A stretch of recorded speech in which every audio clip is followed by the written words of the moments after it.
And we are live. What is going on, everyone? It's your boy Johnny Dunn. We back with another one.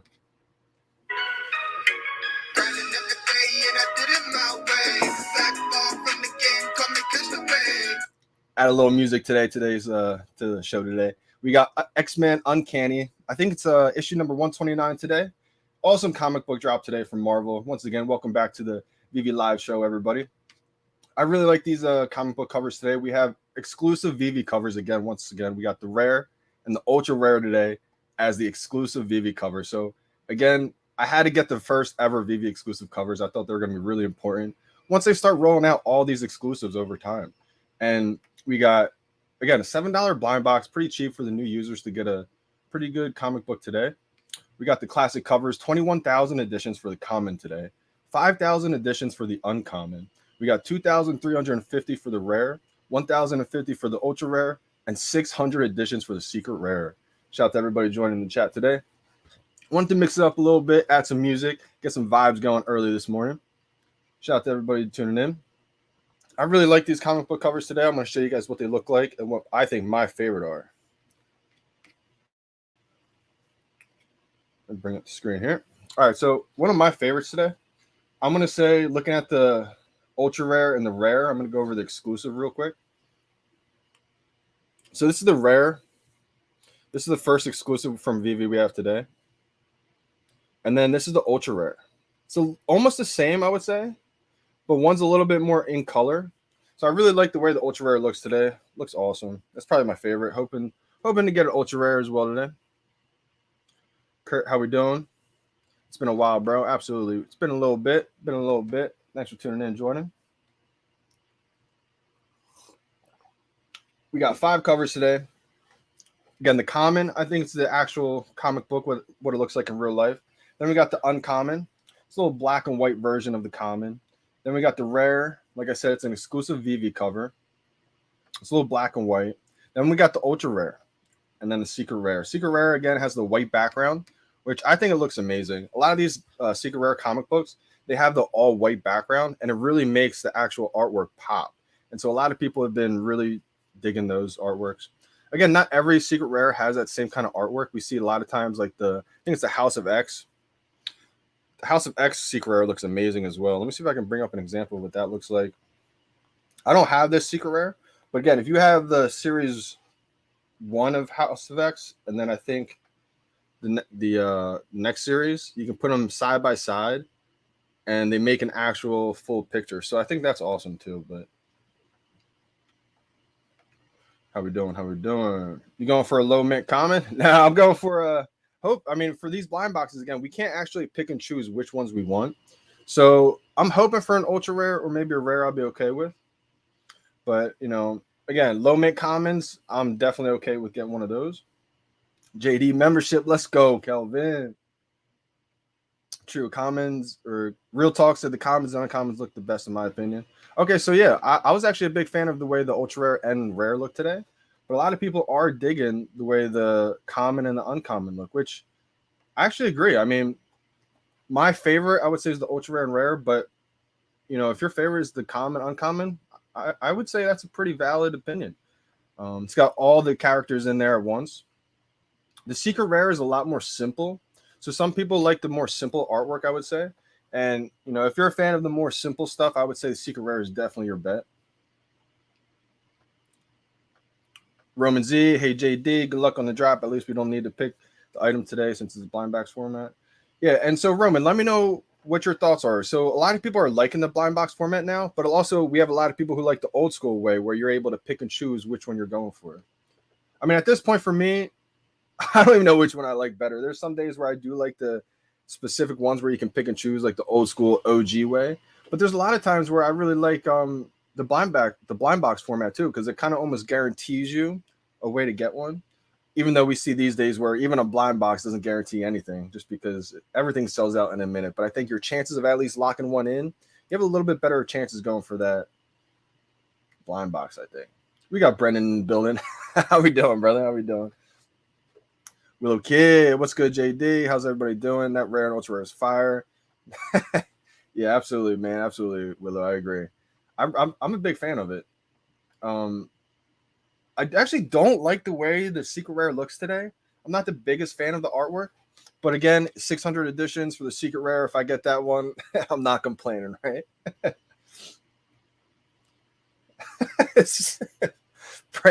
Brendan's got 2K gems ready for Pokemon. He says, I'm not guaranteeing anything. I don't really know if we are going to get that. It's one of those things where I think a lot of speculation is going on right now in the community where I wouldn't get your hopes up for something like that big of an announcement just yet. I don't even know if we do have Pokemon, right? There's obviously a lot of speculation that we do. One day we'll get it. But I would say, put the brakes on for now, enjoy what we have because there's no guarantees that we are getting that announcement just yet. Kurt agrees. He likes the ultra rare. He thinks it looks really good. Yeah, I agree, man. Let's go, Kelvin. He says he likes the membership perks, man. Absolutely. I tried doing a little something different. And I think what I'm going to do is, again, nothing's going to change if you guys aren't subscribed to the memberships or anything like that. Nothing's going to change. But if you do want to show some support, I listed a whole bunch of different tiers. You got the cheapest one at like $9, I think it is. And then the most expensive one. And a lot of the live stream ones that those people will get are a lot of times me practicing golf, out there one-on-one, just out there practicing golf. I don't want to put those live stream videos up on my actual YouTube channel. So a lot of times I think I'm going to just give access to those people who want to show support, a little behind the scenes stuff like that. And then also I was thinking about maybe just moves in the market, that I'm going to be making. Instead of making a whole video, I usually don't talk about what kind of moves I'm making, but instead of just texting a couple of people that ask me like, yo, I'm new, I'm just joining, what should I look into? I'm not a financial advisor, so don't take any of this stuff as financial advice, obviously, guys. But, just from my experiences, what I've learned, I like making live streams and talking to people about that. But a lot of people have been reaching out and asking, personal advice. So, Getsy, yo, JD, good morning, everybody. When I first hop on stream, I was sweating like crazy. I just got out of the shower, but I'm finally starting to calm down a little bit. Real talk. I wouldn't put all your eggs in a basket on that one. I think there's a lot of conspiracies going on right now. We got Dubes in the house. We got we in the building, he said. So what's going on right now is this mystery announcement. And so shout out to Andre Jick, man. Big person in the community now. Always glad to have somebody like you, Andre, in the fam, the VeVe fam. And he put out an announcement on his Instagram story saying something about December 3rd. So I reposted it, get a little hype going. I think people took it and ran with it, saying like Pokemon's confirmed. And again, guys, nothing is confirmed. We do not have, there's nothing announced just yet. What I think is going to happen possibly is maybe Andre does a Gary V interview, because a couple of days ago when shout out to Gary V, was talking about VeVe, he put out a little tweet and then Andre responded, or Andre made a tweet saying something about how can I get in touch with you, Gary? So I'm thinking possibly we get a little Gary V interview, maybe possibly Andre explaining the benefits more so of VeVe. And if that was the case, I would definitely be happy to see that for sure. Unfortunately, we're in the house today. I feel like Brendan, I usually say you're in the building for some reason, and Dubes is in the house. I don't know why, but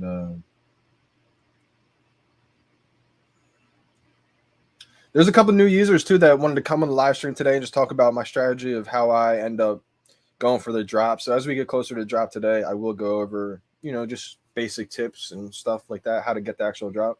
Most of you guys already know how to. Real Talk said, how's the MTL operating with the selected few involved? So I'm not sure exactly who's selected, right? But we do know a first wave of users will be selected either soon or it's already happening. I'm not exactly sure on that. But what's going to happen is, so the first wave of users, I think the early ones who use the app the most, who have the biggest gem balance, right, who are going to be able to take advantage and use that MTL, I think they'll start to be able to use that first. I don't know how many of them it is, but basically how it works is you enable, cash out or whatever the pay now button is, you enable it, right? And then I think you have to enter your KYC information, your bank account information. And then it takes about a day, 24 hours to get accepted. And then the next day you're able to convert those gems into US dollars and then withdraw to your bank account. Now, I don't think that's going to happen overnight for everybody in the community. I think one, it doesn't work like that. And two, they're probably smart enough to not let that happen, right?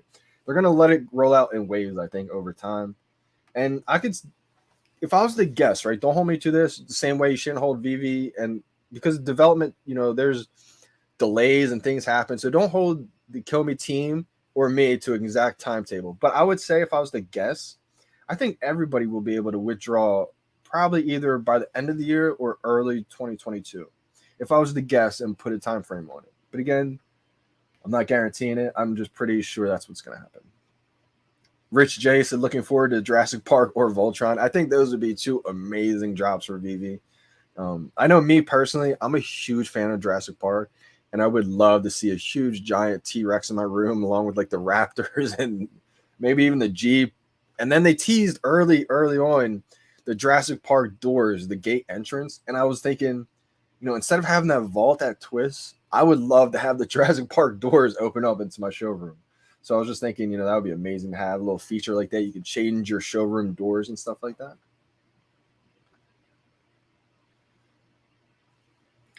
John Marshall said, good luck, y'all. How you feel about the black box on the cover? I would prefer the Marvel over the UPC or black box.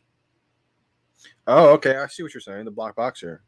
So I think he's referring to this black box right here. Yeah, I'm not really sure on that, to be honest, brother.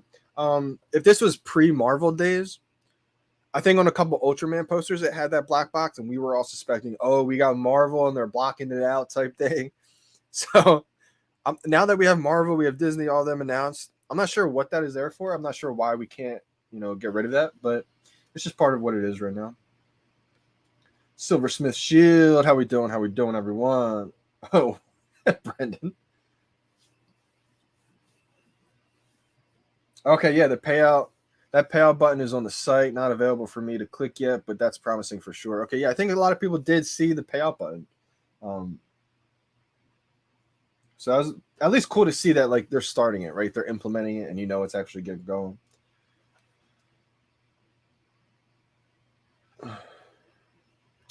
Beta users are probably not allowed to be publicly vocal right now. You mean beta users in the MTL? I'm not sure about that, brother. I mean, maybe, possibly. But I think they would be able to say it if they were. I don't think, they would have an NDA because we all know it's coming. But maybe they are. I mean, who knows? Where is the payout button? So it's I believe it's on the website, I want to say. And like the actual desktop version, I think people were showing it. There's like a payout button, or it was on people's phones, but I don't think it's on people's phones just yet. Willow was saying that payout button was on the site, so he's thinking. I'm thinking he means it's on the desktop. I saw somebody put it out on Twitter today, a picture of it, and there's like a payout button. I guess you would use on the VeVe.me, I want to say, or it's omi.vv.me or something like that. It's still, I forget the exact desktop website right now, but J-Man, I think that's what he's referring to.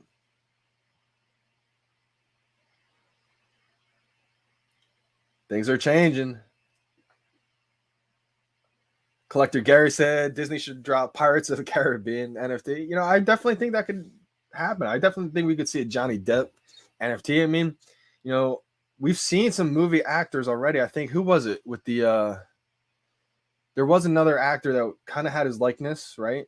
Dropped already on VeVe. I forget who exactly it was. Great to be part of the JD VeVe fam. Let's go. Shout out to you, Kelvin, man. Big fan, man. Big supporter. Go follow Kelvin Lima on Twitter. A completed set of Voltron would be epic. Yes, it would. Absolutely. So Brandon still got the construction worker. We're probably rolling things out, I would say, in waves, like throughout everything. When updates happen, sometimes they only update things on the Android side, and then the iPhone will get rolled out later. Or you might have to update the app. Absolutely.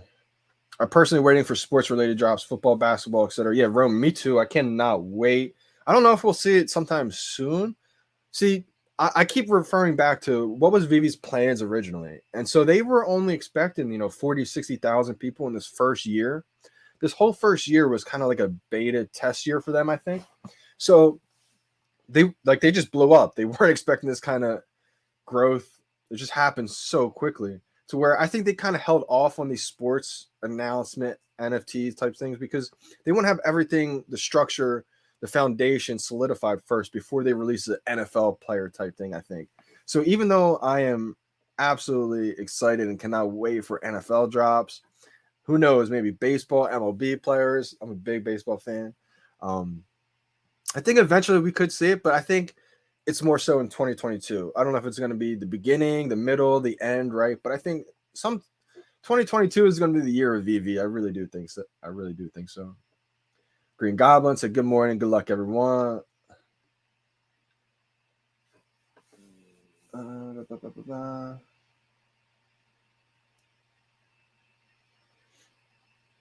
Some people are saying it's covered with barcode. Yeah, I'm not sure exactly.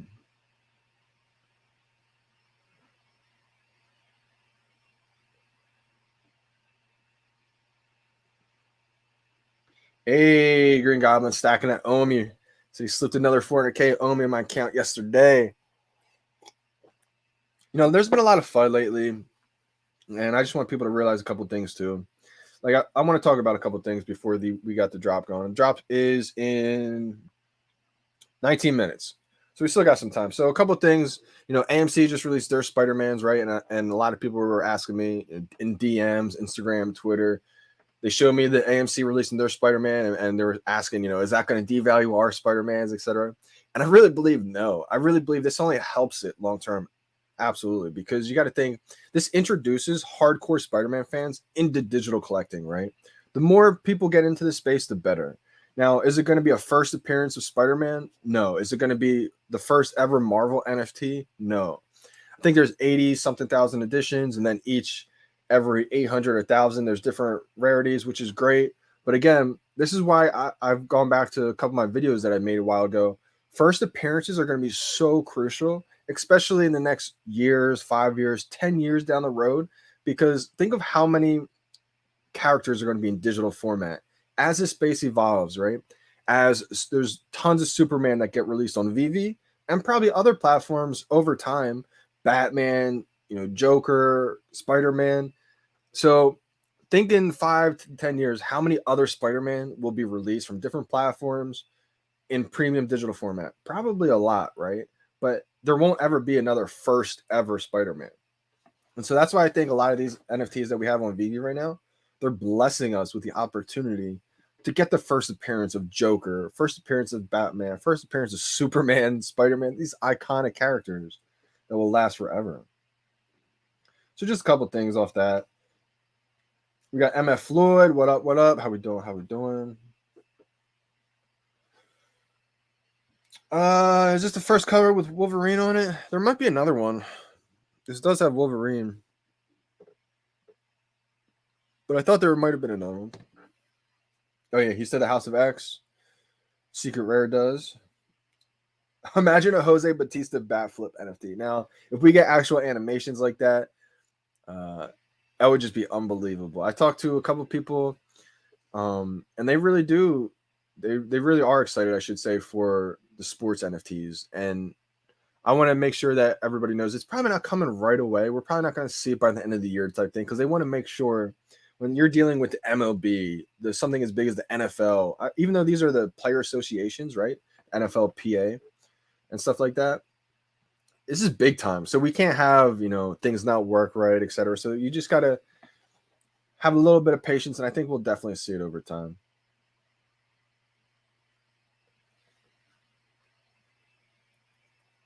Arcane was a big hit, so maybe League of Legends NFT? Possibly.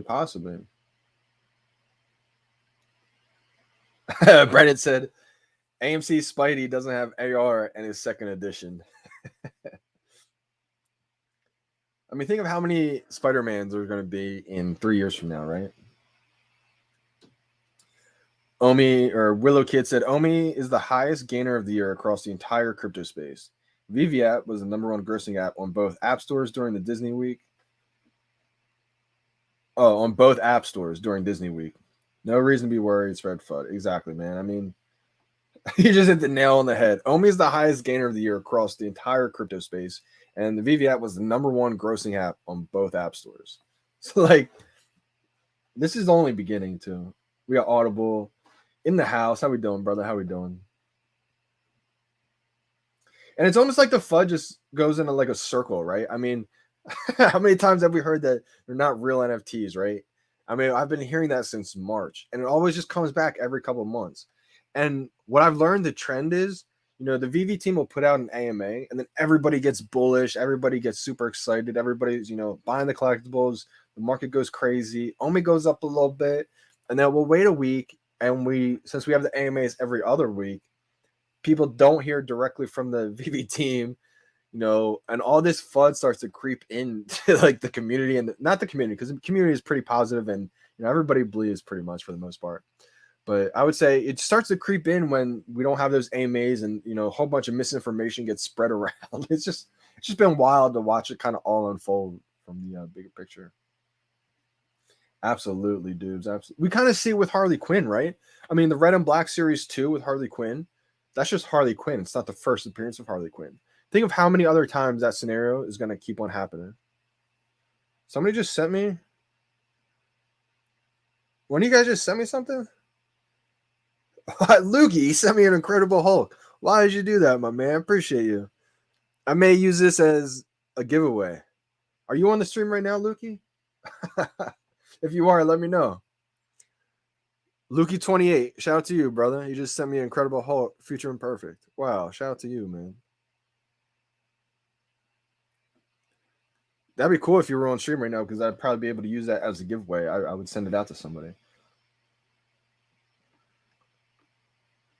Wolverine on Powers of X2. Riley Pie, let's go. Yeah, Willow, that was a great point you put right there, man. You really hit the nail on the head. And that's what the community needs, right? We need that. Sometimes I feel like I'm just repeating myself, so sometimes I feel like, should I even say this? But, I'm glad I do, because we do need that positivity from everybody in the community, because it's contagious, man. We see how contagious that negativity is. It can really start to draw people down that rabbit hole of thinking there's FUD, thinking there's, questioning different things. So, everybody in the community, if you have those positive ideas in your head that you want to put out there, tweet it, comment it, because it really does help other people to see the light of where this is going. We've been waiting since May. And now we can make it. That's funny.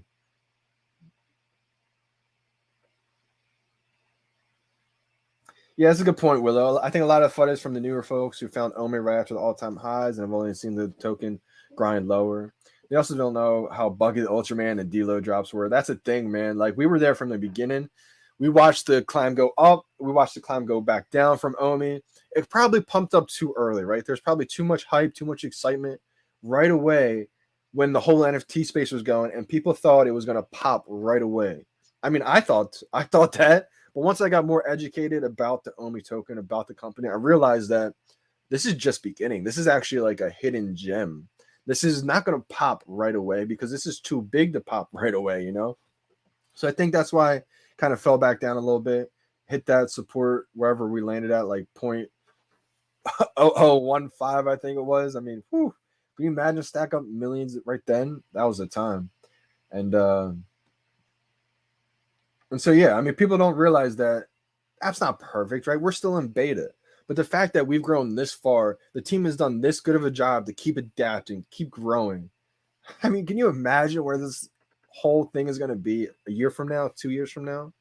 It's honestly so big to where it is hard to wrap your head around how big this is going to be.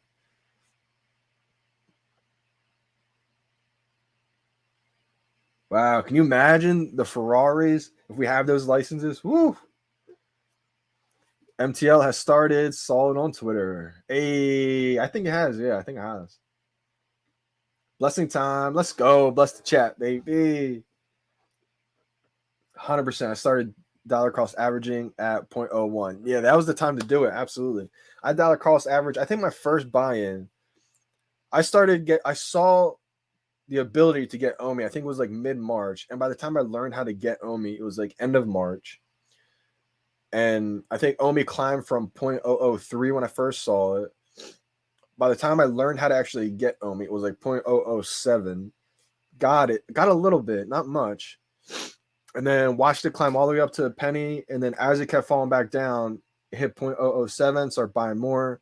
It went all the way back down to 0.005, bought more, all the way down to 0.001. Just kept buying little by little, and then watched it go back up. I would still be buying more if I had more money right now.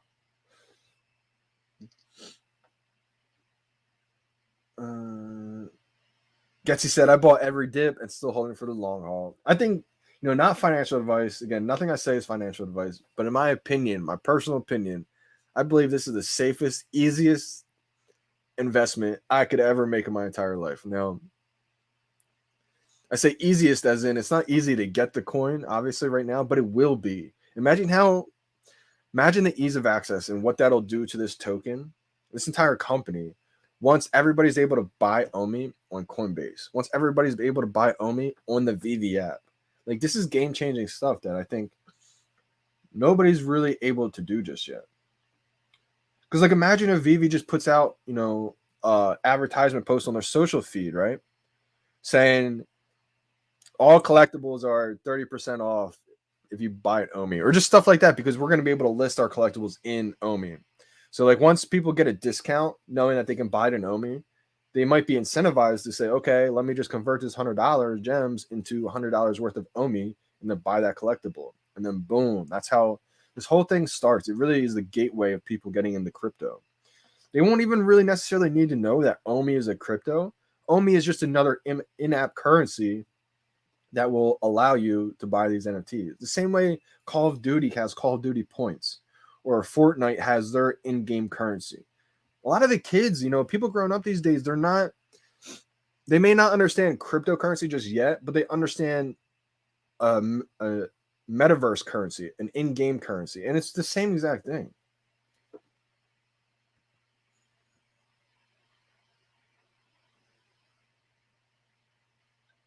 Brendan said he dropped a big bag at the very top. I mean, I think a lot of us did, man. It happens, but that's why dollar cost averaging in was just amazing. Dude was filling out his KYC. Oh, that's amazing. Then absolutely. So that's how it's going to work. The first users, whenever you're able to enable the KYC or the cash out, you just enter your bank account information. I think it takes a day, maybe 24 hours. You get accepted by a third party company, whatever, that probably just checks it out. And then you're able to convert those gems into US dollars. But now I believe, though, that's when the whole tax implication will come about. Once you convert those gems into US dollars and cash out, I believe that's when you'll have to pay those taxes on it. Let me just check. There might be another update. Let me just check. Make sure. Wow, there is another update, y'all. There is another update. Thank you, Kelvin, my man. Make sure you guys go update the app. I might not have been able to get the drop today if I didn't update it. Let's go. All right, again, for everybody tuning in, this is just how we go to the drop. This is the main screen that you're on, VeVe. Main VeVe screen. We got the store tab down here. Once you're at the store tab, just click on this main button. Then we scroll down. And once you scroll down, this is the drop screen that you want to be on. You got 7 minutes and 20 seconds left. And now the buy now button will pop up right where that timer is. You just got to be quick. Again, shout out to...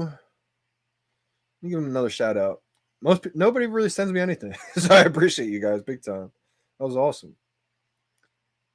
Lukey28. Incredible Hulk. Future Imperfect. Let's go. You gave me a good addition too, man. A sub 10,000? 8,010? Man, I appreciate you big time. I wish I could follow you back when people send that.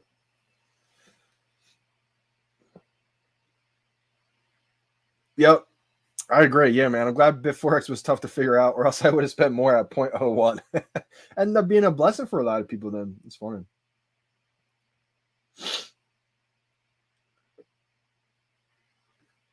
Yeah, Willow. Hit the nail on the head, man. Again, you're killing it. He said they only expected 60K outside the door and ended up with 1 million plus. I think what the team has done thus far is remarkable, and only seeing more incredible things coming. Exactly, man. It's really like opening a coffee shop, right? Or some kind of store. You're expecting, 60,000 people to walk in, maybe open up a mall, right? You expect 60,000 people to walk in first day, and you have 1 million people in line trying to come in at once. It's like, whoa, what happened? And you got to be able to scale that, right? That's not an easy thing to do, but there's ways to make that happen now. And so that's what they're really focused on. They're really trying to make sure that they have this foundation set and secure and solidified to be able to handle not just 1 million active users. They have 1 million active users in the first 8 months of opening. So 2 years from now, a year from now, they got to be able to hold, 5, 10, 20 million plus people. Like, that's how big this is going to be, y'all. It's going to be even bigger, I think. Yeah, I just updated mine manually as well. It is definitely addicting. Wow, they're that's crazy. Fortnite tokens are called V-Bucks. VeVe bucks. Right, exactly. That's crazy. I'm a little behind on these comments. We got Rob Remington. Yo, shout out to you, brother. Good luck today, my man. Good luck. Facts. I spend more time on VeVe than any other app. I'm the same way, man. I really am. And I think it's going to get more like that. There was a point in the very beginning when I first found VeVe, and the social feed wasn't even as good as what it's at now. We got 4 minutes and 30 seconds to the drop. Can't forget about the drop. And I was on VeVe way more than Instagram, Twitter, all that kind of stuff. So I think it's just a matter of time before that whole Twitter community really starts using that VeVe app as the go-to. And I think it'll happen as the platform, the social feed gets better, the algorithms get better in the feed. We're able to search for people's profiles, can view showrooms easily right on people's profiles, stuff like that. Tristan Knight, hey, from Canada, my man. Hey, what up? What up? Shout out to you, Canada. I like Canada. Fancy Fingers in the house. How we doing? How we doing? Yeah, I do. I wish we were able to cash out in Omi too. I mean, it's just that process of cashing out and then investing it back into Omi. But soon, brother, we will be able to list in Omi, like list our NFTs in Omi, so you won't have to go through that process of cashing out, then buying Omi. Update gate.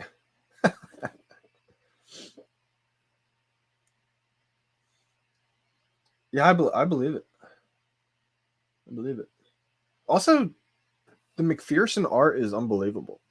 I really wish I had an extra $500-600 because I would get that vertical poster with like the Medusa head. I absolutely love that poster. I think I got time to look at it real quick. Oh, market is closed, and this is the new market update. So, Brendan, this is why you probably didn't see it. Because once you update it, then you check the market. It's a little bit different. What's up, VeVe fan? Fun under the sun.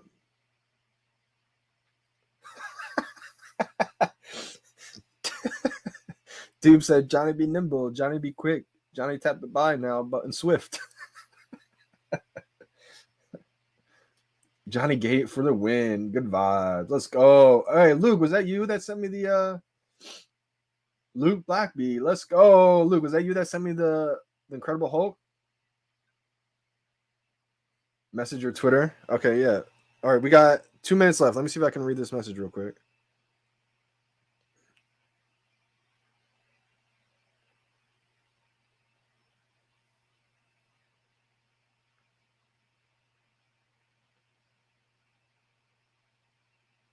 Oh, okay, yeah, cool. I just got, yeah, I'll definitely send you one back. Definitely. I just got yours. Good thing you texted me because I was going to use it as like a giveaway. Then, yeah, definitely. I got you once the stream's done. Or once this drops done, I should say. I'll do it on stream. But there's 1 minute and 35 seconds left. So just remind me after the drop, brother. We're going to do a little swappity swap.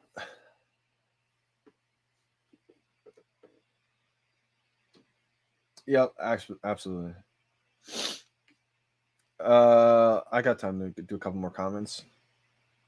Idris said, if VeVe done 2 million downloads in the first year, expect the second year to double, especially since we have only seen 5% of the potential of the app. Absolutely. Like David's even said before, to where these drops are just going to be part of the VeVe experience, right? Like all we have right now is just drops. Now we talking, Brandon. Billions. Gio, good luck, everybody. December, how we doing? All right, 45 seconds to the drop. Good luck, everyone. Ooh, we don't have an update. Maybe yours you didn't get one yet. Coffee Gate. Maybe I gotta listen to some music too. I'm not using my Ethernet cable today. Let's play some music for the drop.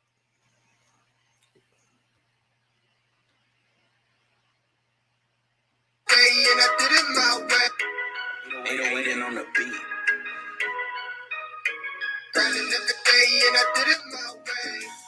7 seconds. 3, 2, 1, 0.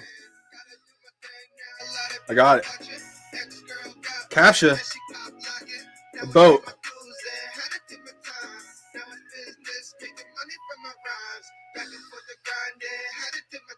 They're all boats.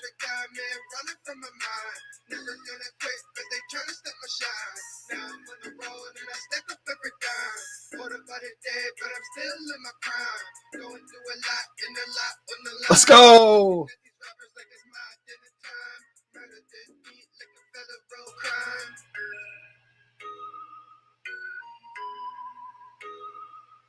Come on, focus up.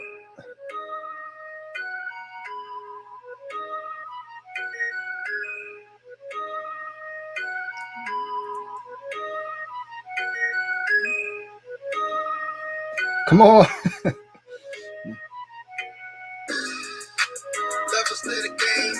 Let's go. That's a low mint. Let's go. Shout out to everybody who got one. 1,385. Wow. Let's go. That was without the Ethernet cable, too. Johnny Gate. Let's go. Shout out to everybody who got one today. I still see the buy now button. Oh, okay. It's gone. Hey, Willow got one. Also, use the line gate. Okay, nice. Shout out to you. Riley Pie. Riley Pie used the line gate. You got one. How many people got one today? Let's go. Let's get in the chat. Got one. Let's go. That's B. Yo, right? Tell me that caption was not complicated today, Willow. I had boats today, and I swore the first screen, almost every single one was a boat. Usually it's only like 3 or 4 pictures. I was like, is this a trick? I saw a couple with just the boat engines.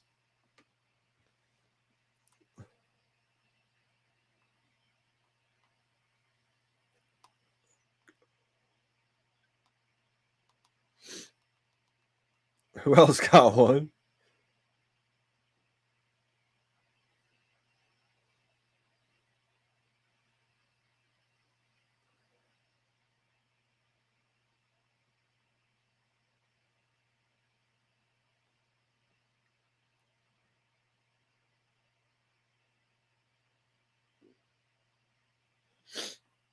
Oh, dudes missed out.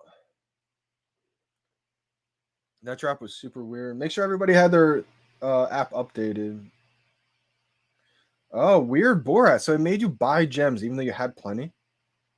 Interesting. I've never had that one. Hey, in the driveway, he got one. Yeah, I wasn't able to get any kind of. When I tried going for a rebound, it said like all editions were allocated already.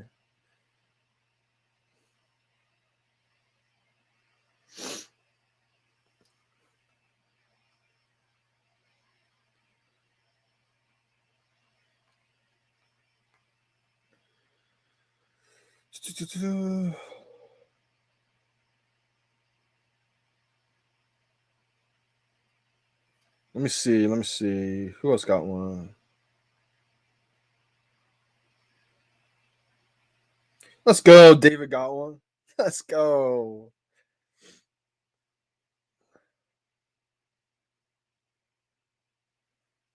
Master of Coin. Let's go. He got one. How do we do, fam?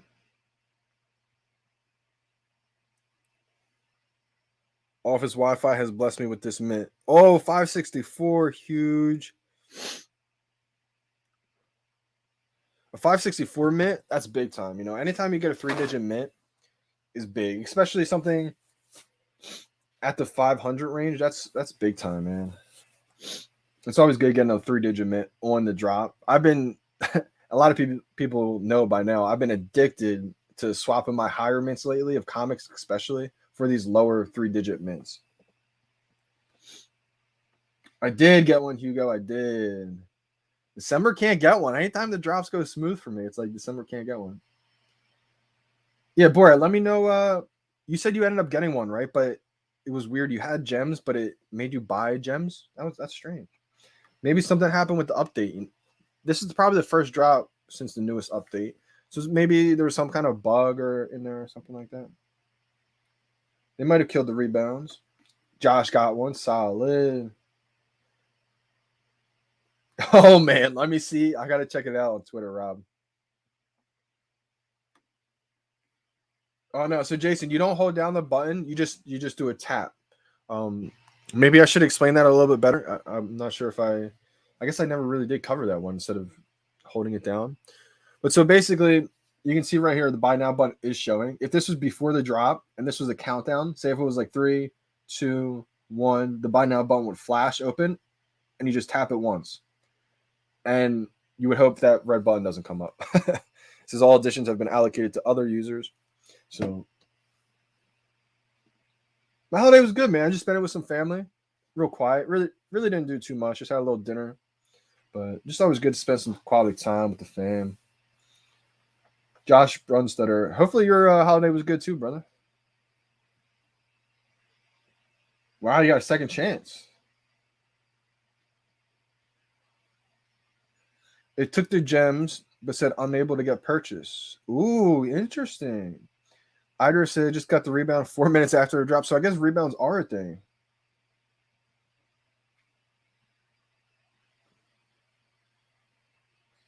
Saggy Dot.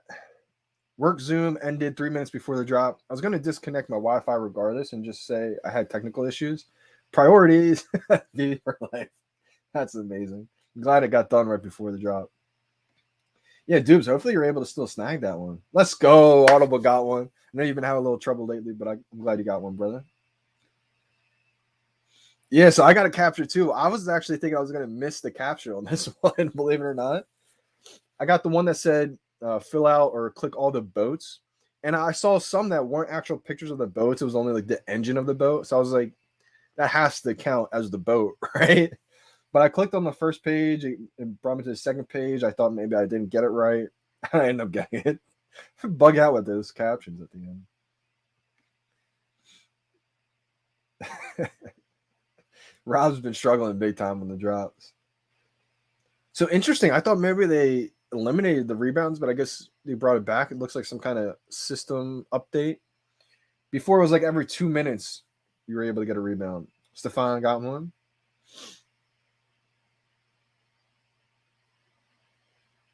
Yeah, boy, let me know because my button looks like this.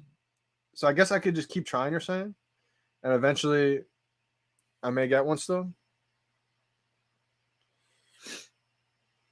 I do have one pending because all right, that makes sense. Because I just went back into the screen and then it says sold out. So I guess I could have stayed on that screen like old times and just kept pressing buy now.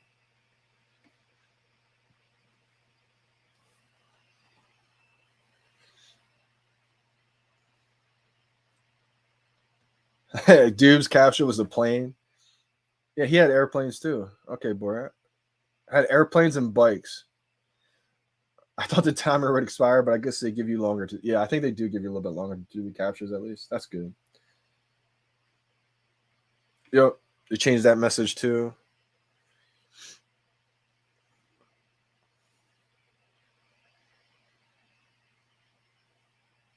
Three-digit rebound for the win. That deserves a Blake Griffin tip slam. Give.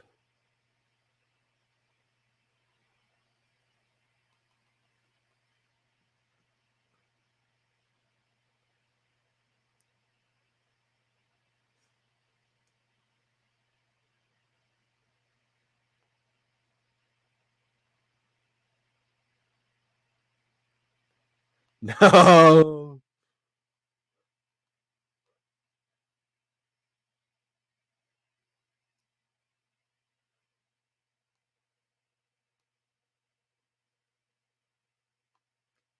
Rest in peace to Alex, man. Non-fungible Alex. He has thought I did, but no buy button.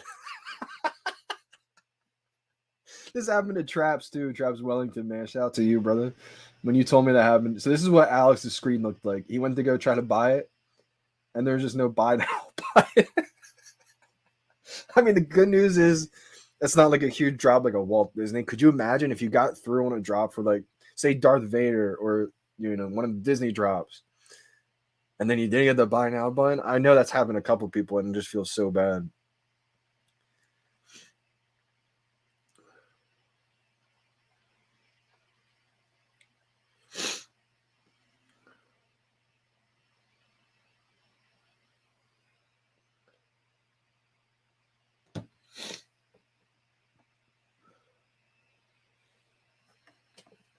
Gets you struck out.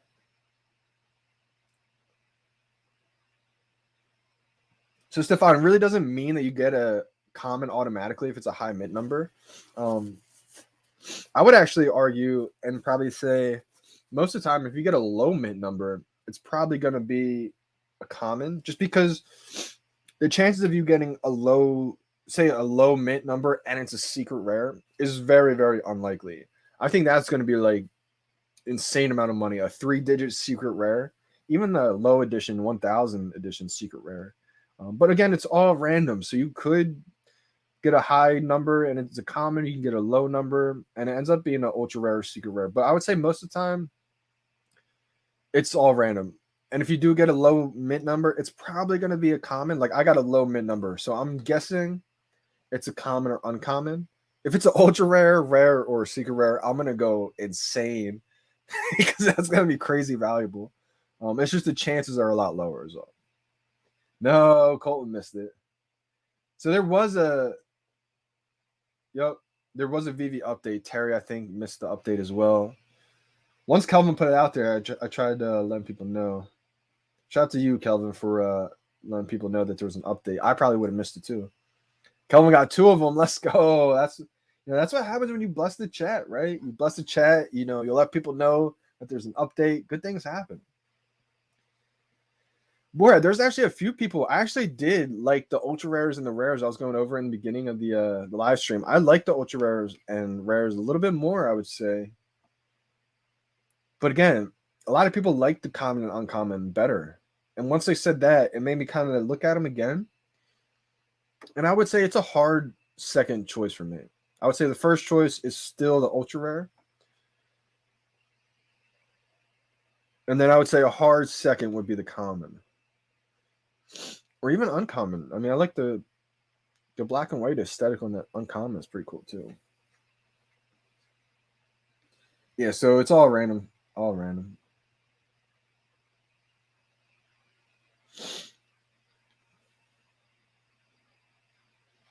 Hey, Gutsy. Have a good one at work. Appreciate you for tuning in. Big time. Appreciate your support.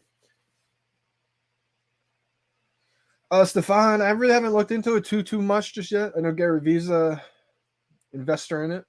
I'm sure they'll do well. I think the space is big enough to have others do well, but I think VeVe is just going to be the king. I really do. But I'll be honest, I haven't really looked too deeply into that one. But I will look into it more so. I just think VeVe is going to be the Nike. VeVe is going to be the Amazon. Is there going to be, other stores out there? Absolutely. But there's going to be one main one, one mecca, and I really believe it's VeVe. It's Comey.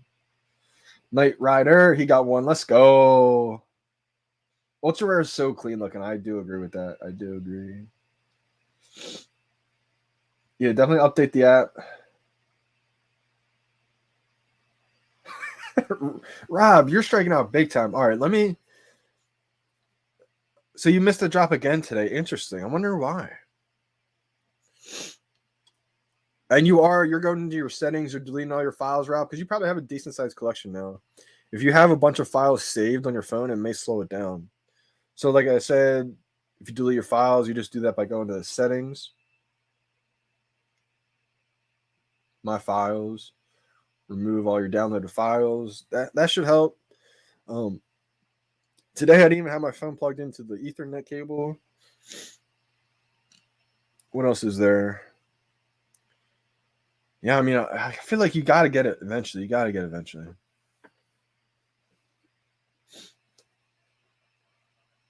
Luke said, bro, you can use that as a giveaway if you want. That's a pretty cool vibe. Hey, okay, cool then. Yeah, I'll do that actually. Yeah, someone that missed this one. Right, exactly. I may end up giving it out to Robbie Remington.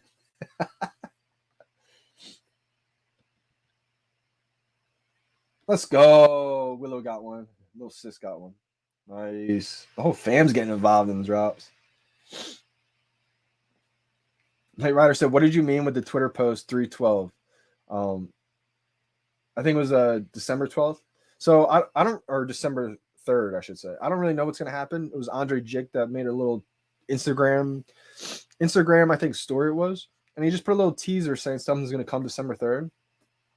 What I think it's going to be is probably like a Gary Vee interview re-explaining, you know, the benefits of VeVe, how it separates itself from all the other competition out there.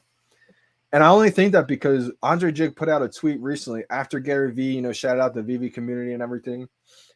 Andre put out a tweet saying, you know, Gary, I would love to get in touch with you. What's the best way possible?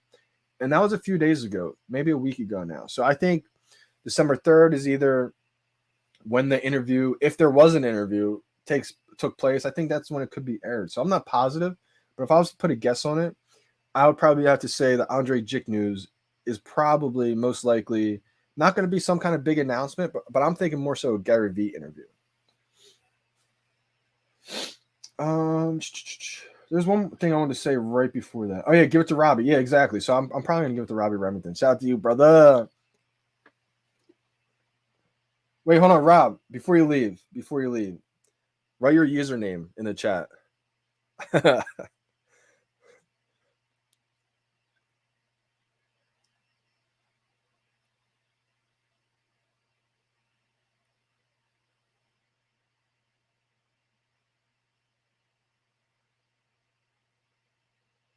Rob, let me know what your VeVe username is.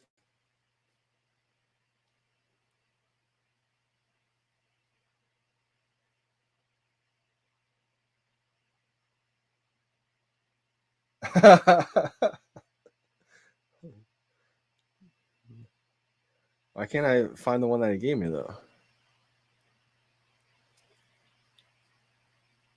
Oh wait, you gave me a secret rare, bro? Bro, what? Wait, Luke. Luke just gave me a secret rare. I thought this was a common. What? Bro, Luke. Luke, you just gave me a common secret, or you get. I can't even speak right now. You just gave me a secret rare, bro. A sub 10K secret rare. I'm freaking out right now. This is unbelievable. What? I thought it was. I'm looking for the comments in my comics. I'm like, I can't find the sub 10K. I'm like, what did he send me? I'm looking at it. It's a secret rare. What, bro? What?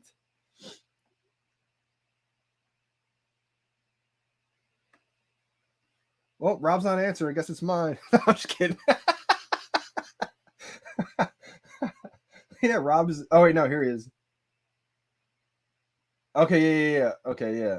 I got you on Twitter then. Yeah, I got you. I'll ask you what your VeVe username is on Twitter. But holy cow, Luke, man, appreciate you big time, bro. I had no idea that was a secret rare. I don't even have a secret rare yet. Like that's unbelievable, man. Man, that's unbelievable. Yo, shout out to you again one more time. I'm gonna go find Luke's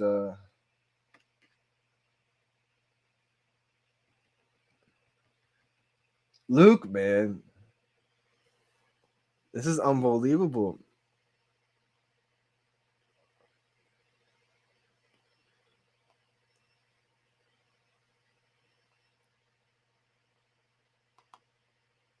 Bro, shout out to you, man. Again, this is Luke's Twitter. I'm giving him a big shout out right now. Go follow Luke and show him some love right now because I was not expecting that at all. Let me get this to focus up for you. Yeah, Luke Blackby. Luke _Blackby. Let's go, the man. Dude, that's unbelievable, bro. Like, I appreciate you big time. That's so crazy.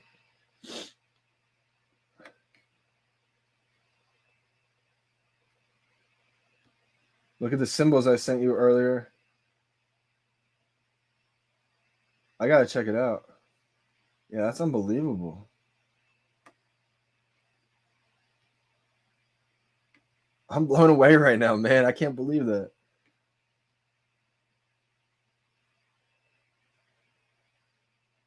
It could be. I mean, a lot of people are speculating crazy stuff, right? Like that. But again, I think just hold your, put your seatbelts on. Don't get too excited about something that you think is going to come and then have it be a letdown, right? So I would say ease up on the expectations about some kind of the P word drop. And I'm thinking it's more so like some kind of interview or, discussion, something like that. I know. I can't believe it's still unbelievable. Luke getting mad love right now.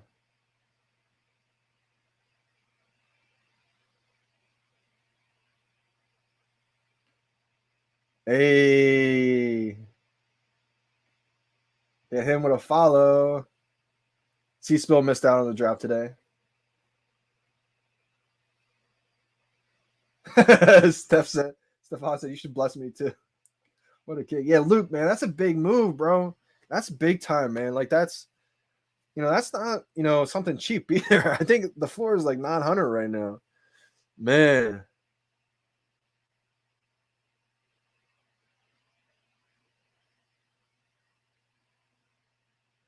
He says, I thought you weren't phased by it. Bro, I had no idea. It's so funny because this is what I was doing. Ready? So this is what I got. Ready? This is a notification I got. It says Luke sent you Incredible Hulk, Future Imperfect. So it's like awesome, man, like a comic book. So I go in my comics. I'm scrolling through my comics. I'm scrolling through. I'm trying to find the Incredible Hulk, Future Imperfect. I'm like, boom, okay, cool. Future, this is it. I'm trying to find the sub 10K mint. I'm like, I don't see it. Sub 10K mint, I don't see it. So what's going on? All I had to do was scroll down a little bit further. And then I see it. Like, this is unbelievable, man.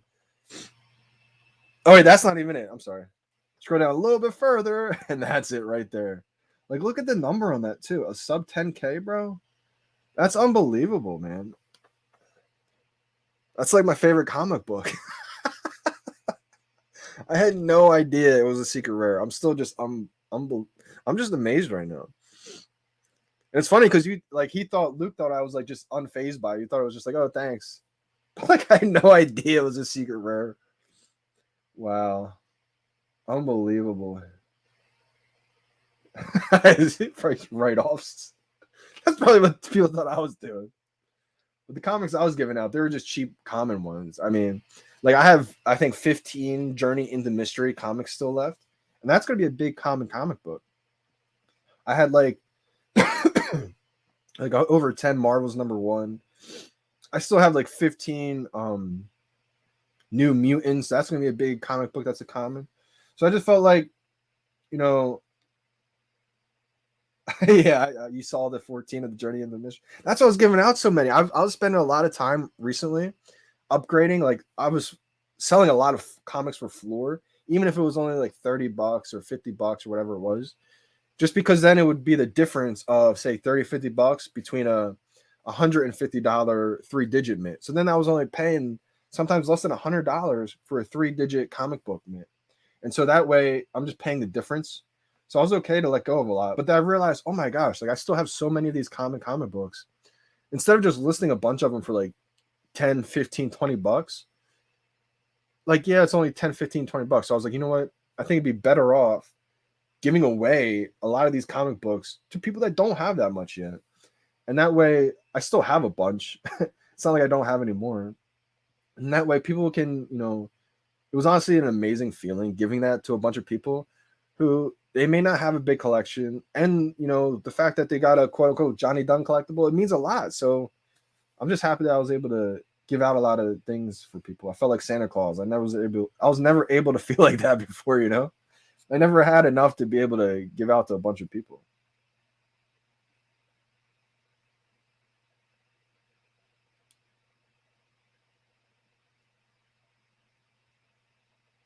Absolutely, man. Do you think reverse mints are ever going to be a thing? Like 29991? I think you mean 29992.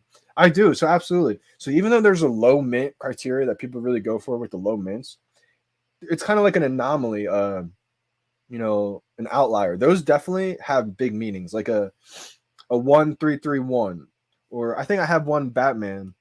It's a Joe M first edition Batman of that first set. I have a mint number 1661. And so anytime you have a unique number or a repeating number, a 222 or a 1111 or a 2323, or just, different numbers that stand out to you, it's probably going to stand out to someone else as well. Robbie, I'm gonna hook you up. I'm gonna hook you up big time for a few reasons. I mean, one, you've shown so much support to me from day one. Two, I mean, you were willing to put me onto your audio platform from day one. And three, it was a gift to me, so I want to definitely gift you something as well, like big time. Like Rob, you've definitely been a big support, man.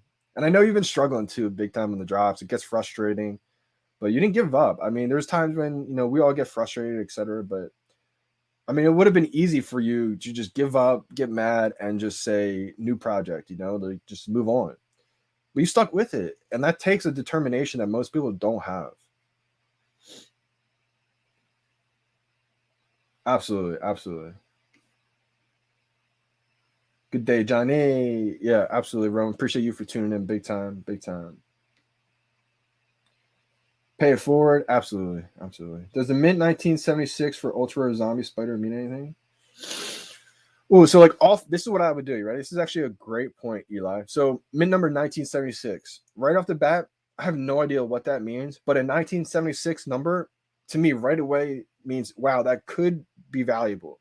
I have no idea what that number means that year, but all you have to do is Google, Spider-Man 1976. Like, let's do it right now. See if I can. That might be like the first appearance of Spider-Man in a movie. That might be a year somebody was born.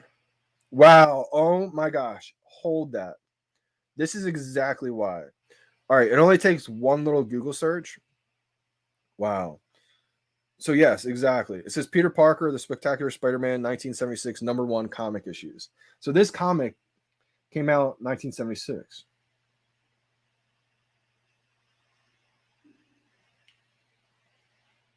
It's blurry, obviously, but so you can see what I did right there is just I didn't know what that number meant, right? That year, 1976. It's just a year that seemed like it could have value, right? I mean, that's one thing that you just have to use your curiosity and kind of have an open mind to. I thought maybe it could be the year Peter Parker, was born, or I have no idea, but something like that felt like it could be valuable. So you just Google it and just do some research on it. Fun Under the Sun said, "What do you think of the end of Andre's video from yesterday means?" I'm thinking that we're gonna get some kind of interview with like somebody in the VeVe community. Maybe it's Gary V. Maybe it's somebody else, Jeremy Padawar. Who knows? Who knows?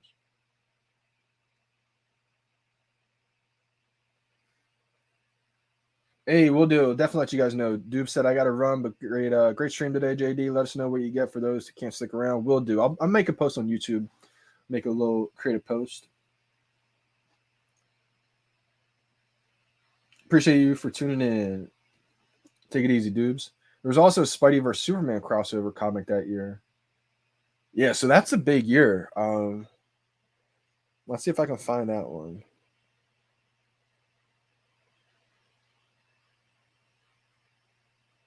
Can't find it offhand, but I think 76 is definitely a huge year. Yeah, Luke, bro. That's amazing, man. I'm definitely gonna hook you up with something nice, man. And Robbie too. Like, bro, you guys are unbelievable. Like, I can't even thank you guys enough. Shout out to Luke one more time. Go follow Luke Blackby on Twitter. It's Luke _BLACKEBY. Luke Blackby. Great dude, man. That's so funny too, because I couldn't believe it. I was like, dope, man. Like, he just gave me a comic book. I'm looking through all the comments, can't find it. That was a secret rare. Like, dude, secret rares are my favorite now. I'm just kidding.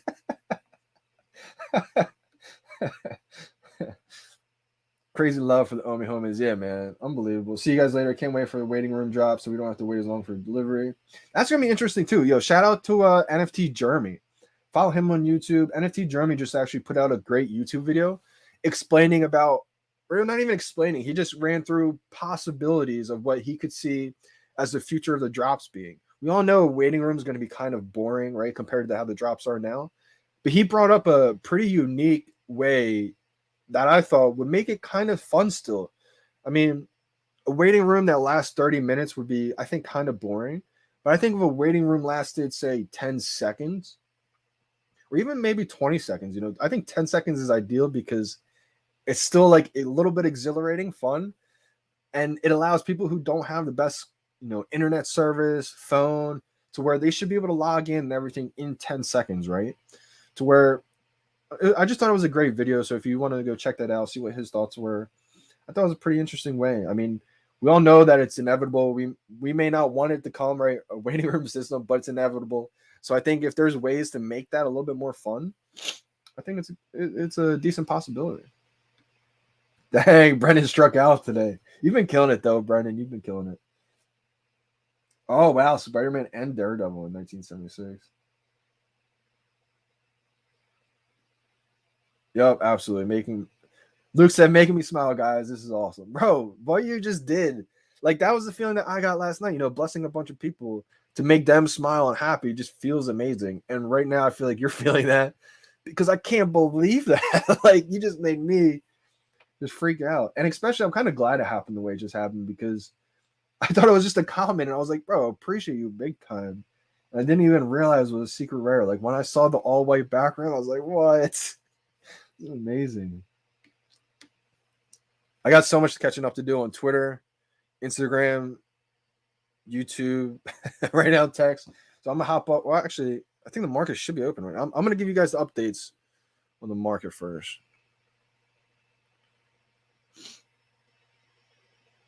I'm gonna stay on for a little while longer. It's open. Let's go. Let's see what's going for.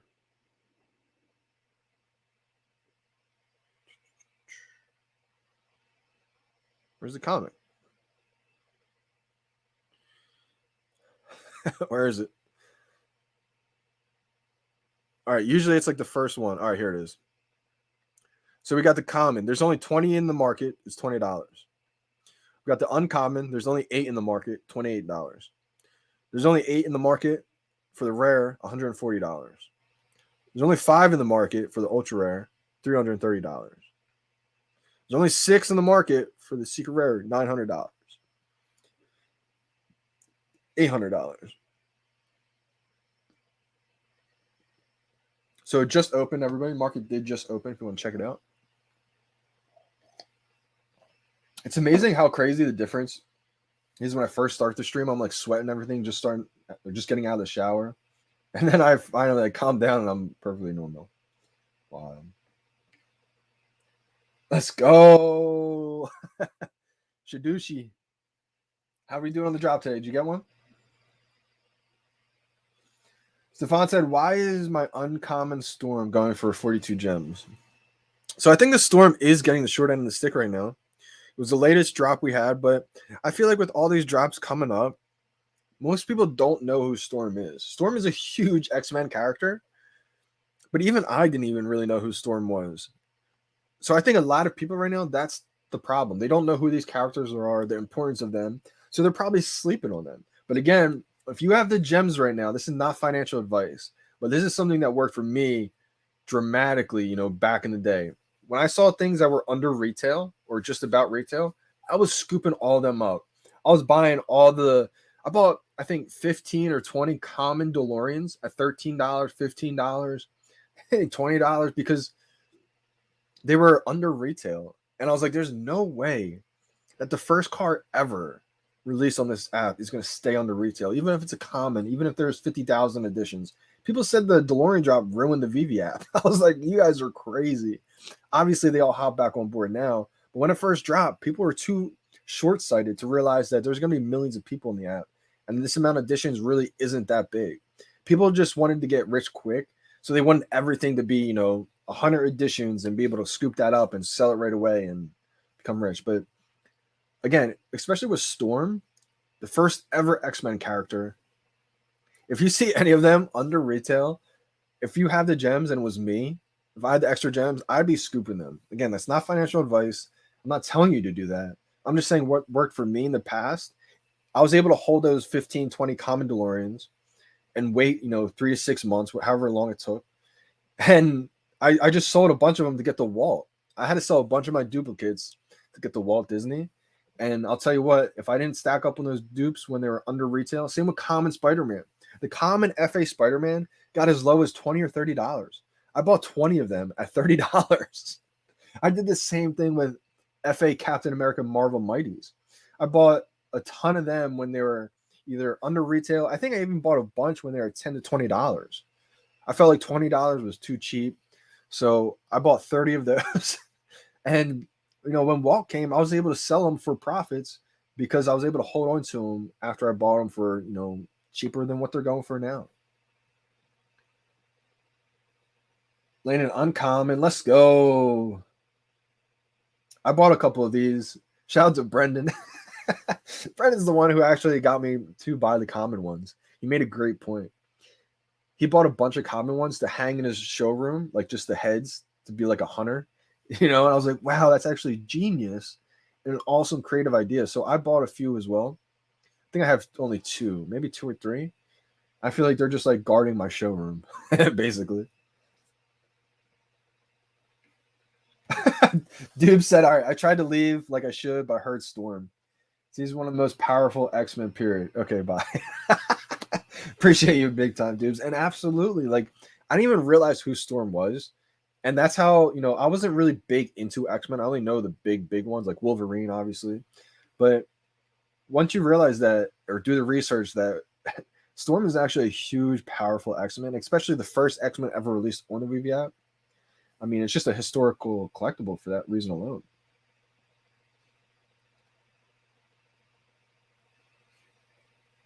Daniel said, Johnny, these drops are going quick. They are going so quick, man. They are going to come up with a new kind of drop system to make it a little bit more fun for everybody who's kind of been striking out on these drops. So Luke said that's exactly how it feels, man. Exactly what he said. Because it feels awesome, man, to be able to change someone's like entire day, right? Like, I don't even have a secret rare. But oh man, I'm gonna hook you up big time, Luke. Appreciate you. Robbie, everybody who's tuned in, just amazing. I mean, great things keep happening in this chat, in the live stream. So let's keep the good vibes rolling, y'all. That's what it's all about, too, man. I mean, everything in life is about energy. I mean, they always say how energy cannot be created or destroyed, right? And all humans are just balls of energy. So when you think about that, the humans are just balls of energy, and energy can't be created or destroyed. That means it has to be transferred somewhere. So right there, that it's contagious. I mean, your energy, you can feel it. You can see how somebody is, right? You can really understand someone's character just by the energy they give off. If it's negative, you're probably going to be negative too if you're around all those people all day. That's why it's so important to surround yourself with a positive group of people like the VeVe community, because it's contagious. Just being around people, talking to people, it can make your day feel so much better. Paintball in the house. Haven't seen you in a minute, brother. Hopefully everything is all good, my man. Paintball NFTs. Let's go. Big VeVe community member on Twitter. Haven't heard from you in a while, man. Hope everything is all good, my man. Willow Kid, he said, with payout coming, I can't wait to see a lot of these floors get swept with bigger money that's been waiting to comes in. Dude, exactly, man. I mean, think about this, right? If you had $10 million or if you had $1 million, you're willing to just spend, right? And you came across this app, but they wouldn't let you take your money back out. I mean, looking at it from the outside without digging deep into the team, everything that we know, you would think like, well, I'm not going to put my $1 million into this app, my millions of dollars in this app if I can't withdraw it, right? Like, that seems like a scam. So a lot of people with the big pockets, with the big budgets, they've been just waiting on the sidelines, researching like we all did in the matter of weeks, months. It's going to take most people a year because they're living their own life. They don't have, weeks to just bear down and do nothing but research.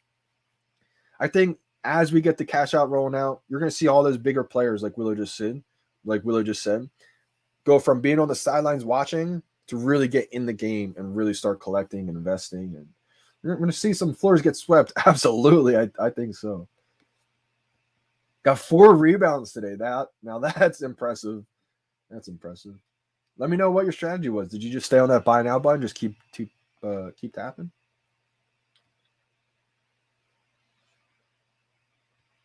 Paintball NFT said, your energy is contagious. Stay shining, bro. Hey, appreciate you big time, my man. Big time appreciate you. Can you feel it? Let's go. Hey, smart move, man. He said, Paintball said he's just been here holding my S1s, my season 1s, and building, observing, love. Absolutely, man. I mean, season 1's going to be iconic. It may take a little bit of time for that importance to really shine through, but once we're on season 4, 5, 6, 10, I mean, think of what the price is, the value of having any season 1 is going to be. A lot of people have been putting out videos now saying that they're going to be extinct. I think shout out to Andy Ellis. He just put out a video a little bit ago talking about how they're going to be extinct soon, season 1s. And I was like, I so agree with that, man. I was so happy to see that video because it's stuff that we've all been saying since March. We think that we always thought that period of time was going to be legendary. So stock on the season 1 stuff now, and it's just surreal to see it all playing out in real time right now. So true about energy. Just picked up a comment storm for 37. Hey, solid. Now, see, the thing with that is, like, when I was buying all my commons under retail, I knew, though, it may take a couple months for that price to go back up. So for me, the battle was, how many can I scoop up duplicate-wise? How many extras can I scoop up under retail, but still have gems left over for these next drops? So that's the battle right now. I think it was Brock, shout out to Brock, who said, you never really want to go to 0 gems. You want to have that gem balance, at least some gems in there for either the next drops or to take advantage of opportunities that arise in the marketplace. And I agree.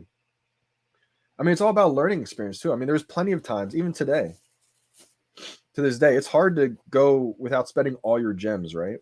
Like, I think I only have a few hundred gems right now in my wallet. And next drop that comes, I may try to get that set, so I may not have gems, so I may have to either add more or reinvest, sell some duplicates. Trying to keep a gem balance is one of the biggest things I think in VeVe. Get Richie, I appreciate you big time. He said, Johnny D, you've been a real one since day 1. Let's go.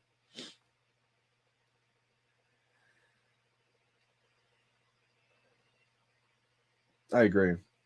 People who want to invest in the metaverse hype and digital assets, wouldn't surprise me if some people came in with large lump sums and just started stacking. Floor price won't matter to them. And that's the thing, it really won't matter to a lot of people. Like, if you're a fan of Marvel and you realize that the Marvel company came out with their first ever NFT and it was a Spider-Man, it won't matter what the floor price is to you. If you're the biggest fan of that, you're getting it because you know what that brand means and the value it has. So I think people with bigger pockets, floor prices won't really matter too much, especially the floor prices that we see right now.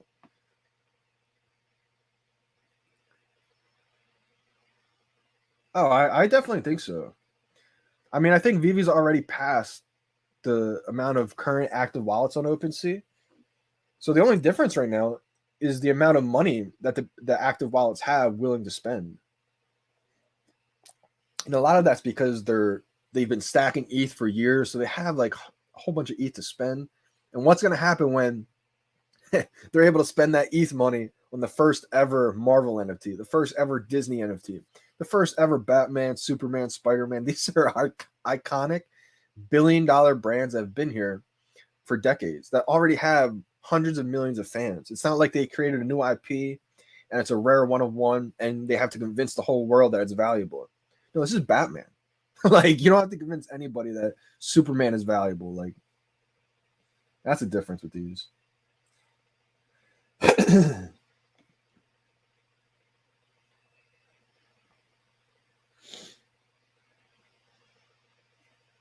Is 2K gems enough for Friday?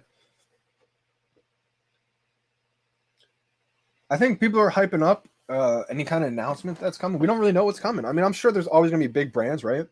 But I think, just enjoy what we have for right now and then be excited for when something big does happen.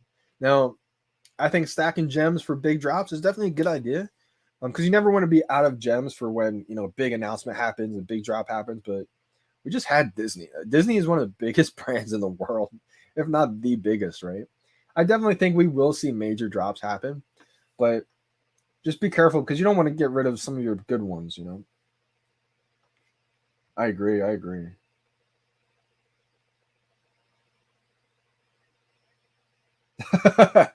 think it's just right now in the community, there's just a lot of talk and hype about what could possibly be the next drops. But again, I want to get anything to confirm that we're getting a big drop. I think the Andre news has a lot of people excited right now, which rightfully so. Like I'm glad it does. That was the reason why I reposted it. I wanted people to get hyped, but then I realized that there's a lot of speculation that happened that we're gonna get the P word dropping and stuff like that. To where I think that big P word announcement, I think it'll eventually come if we do have it, if we do get it, sometime in 2022, when things are a little bit more solidified, structured, apps running perfect. We're gonna be bringing on millions and millions of people. Yes, exactly. The multiplayer VeVe metaverse. I think it'll be called the VeVe verse. And I agree, it's gonna be one of those interactive. I mean, shout out to Kyle Wilson too. He just put out a video where he showed me the video of Niantic, the Niantic launch. And man, when I saw that, it validated all my thoughts that I was having from months ago, saying how eventually we're all going to be putting on AR glasses. We're going to be able to say if I'm hard at hearing, I'm going to be able to put on my glasses, have conversations with people. I may not be able to hear them to understand them, but in augmented reality, the captions would be floating right under their faces. So I'd be able to read their words as they're talking. So like there's going to be real life use cases that I was visioning that was going to happen. And then the more I was talking to Wendy, I was like, oh my gosh, not only is it going to happen with people who are hard at hearing, but translations. So she would be able to be talking in Spanish. I'd be able to just be like looking at her, and under her voice, captions would be popping up in English. And so I'd be able to learn different languages. Schools would be able to use this technology. This is all stuff that I was just visioning back in April, March, April, May in live streams. So like the fact that it's all actually being built and happening just blew my mind. I was like, oh my gosh. Let me get some of these chats.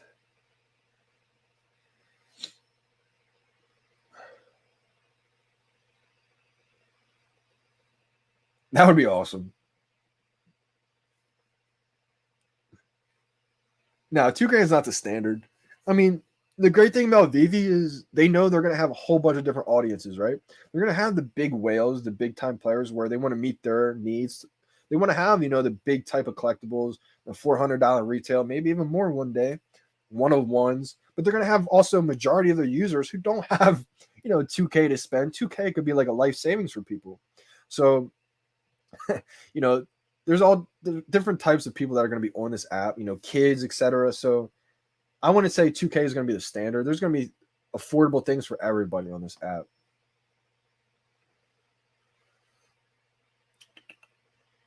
Let's see. Oh, I agree. People are sleeping on those common comics, collectibles, NFTs like Spider-Man #1. I agree big time. The one thing about the common comics that I think people know, but they're not realizing the importance of, we keep comparing these comics on VeVe to the physical counterpart, which I mean, rightfully so. But then they're forgetting that the only physical counterpart real comic cover is on the commons. The commons are the only ones that have the real physical counterpart cover. So that's why it led me to believe, after really doing a deep dive into the space, I was like, you know what? David's already talked about how the commons are going to be more valuable than some of the more rarities. And I think he meant that with the comics too, possibly. We saw that happen already with Todd. I mean, this is a common. The Todd Batman, right? That's a common. people were telling me there's too many editions. It's a common. Stop buying them. I was like, what? And so I think the same will happen with the comics. I think that's why the importance is on those low mint numbers. Because if you have a low mint, say a Marvel Comics #1, and it's a 3-digit one, I've been trying to find those. Obviously, it's too late now. I was only able to get, I think, a couple sub 5K editions. But say you get a 600 edition, right? Number 600, Marvel Comics #1. To me, that's like a top grade. Shout out to Cryptos and Comics because he just put out a whole post about the same thing. And I reposted it because I was like, oh my gosh, this is exactly my strategy base the last week or so, what I've been doing. So the fact that he put that out, I was like, oh yes, this is perfect because it's what I've been envisioning too. They're going to make those super rare ones for people, like a bonus, to get that extra rare set, almost like Homer and Bart with the skateboard. The skateboard is the more rare one. I think it is a rare, right? Or uncommon. And Homer and Bart is the common. But the value, the importance, the significance of what Homer and Bart mean, I think will outweigh just the lower editions of the skateboard. So sometimes like that, no, I don't know that for sure. It's not a guaranteed fact. Nothing's confirmed, obviously. But it's kind of been my thought process lately. The secret rares, I think, will be big time too. Like if you have a low mint secret rare, shout out to Luke. But I think even something lower than a 10K. I just saw someone have a 3-digit secret rare recently. I forget which comic it was. I think it was Cryptos and Comics that showed me it. Sean, one of his friends, or maybe it was even him that got one. I think if you're able to get a secret rare that's 3 digits, that's going to be like the 10.0. But then I think the common comics with the real physical cover of the counterpart, people all know that, but I think it's still being slept on big time. Because a comic collector, right? You're going to want the real physical comic cover, not one that's kind of made up. Even though they look amazing, it's super less editions. But I think it's going to be the significance of what that real cover is in the real world. Knight Rider, do you think we will get the P word this year or next year? I'm thinking next year. Just my guess, though.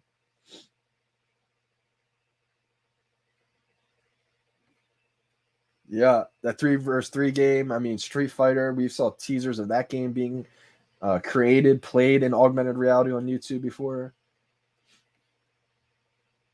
Facebook smart glasses with Ray-Bans are actually launching right now. Like we have so many catalysts coming that feels like it's for VeVe, but it's quote unquote not directly.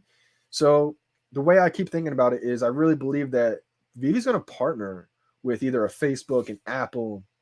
It's just a matter of time because Apple and Facebook, they're going to want the premium IP projects, right? The ones who have the biggest brands, the ones that have Walt Disney, the ones that have Marvel, DC. So I really think that over time we will see a partnership established. And this is another thing. I think Ecomi does have the ability to make their own glasses. Ecomi is a technology company.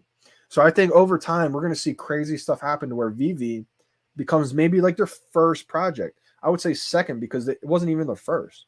Their first project was the hard wallet. Like that shows you their direction of where this is all going, right? Before even the VeVe app was created, they created the wallet because they're a technology company.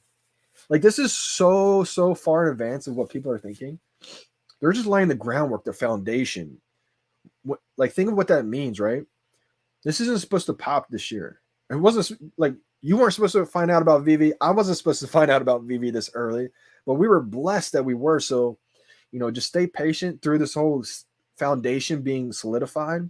And I really believe 2022, maybe it takes till the springtime, the summer of 2022, end of 2022, but it's going to be an amazing ride. I really believe that.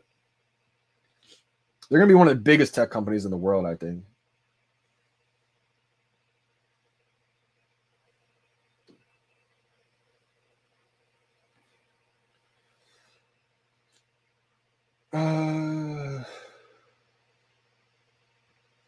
Luke said, I remember the days of brainstorming what we are seeing happen now in live streams back in March. And here we are with it coming to life in front of us. So surreal. Exactly, man. It really is. Like, I was called a moon boy for saying there's going to be millions of people in the app. There's no way this app can hold that many people, right? Like, so many people are saying crazy stuff. And the fact that we're all able to witness it play out day by day, hour by hour. That's the micro that we're in that I talk about. It's so hard to feel that we're a part of history because we're in the midst of it. We're in the hour to hour. We're checking the OME price. We're checking the market price. It dipped $1, right? Like we're so in the midst of the micro. It's hard to step back and realize like in March, this had less than 10,000 users.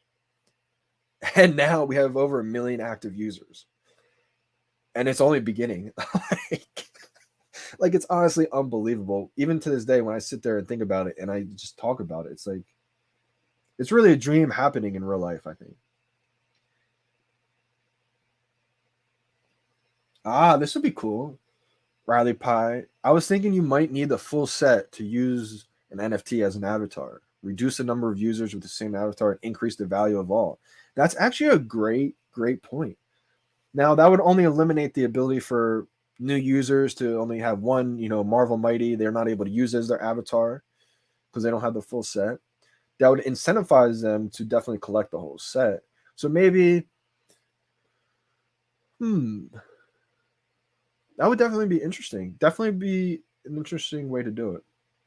Because then maybe if you don't have the full set, you're able to use like a VVIP avatar type thing. Maybe something like that could definitely be in the works. That way it doesn't rule out new users. New users are able to promote VeVe even more by using a VVIP related avatar. And then once they finish that first set, they can use any one of those collectibles in that set as an avatar. I actually love that idea. Yeah, the physical Todd. Wow, Johnny is an OG. It's funny because I was never really into collecting physical things that much.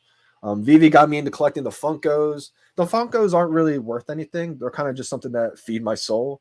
Like something that just feels good, like knowing that I got some of my favorite people in the whole world, right? That I looked up to my whole life. But the physical collectible is like, I got the Todd Batman physical version because I was like, you know what? It's the first ever NFT on VeVe. At the time when I only had one, I was like, if I ever have to sell this is before I realized I'm never selling one of them, like, right? Like if I only had one left, I'm never selling it. But this is before I came to that conclusion. I thought, since I only had one, if I ever sell this, I wanted to get the physical to always remind me of having the digital. And then I was like, once I got the Rizzo and I completed that first set, I was like, you know what? I got to get the Rizzo as well.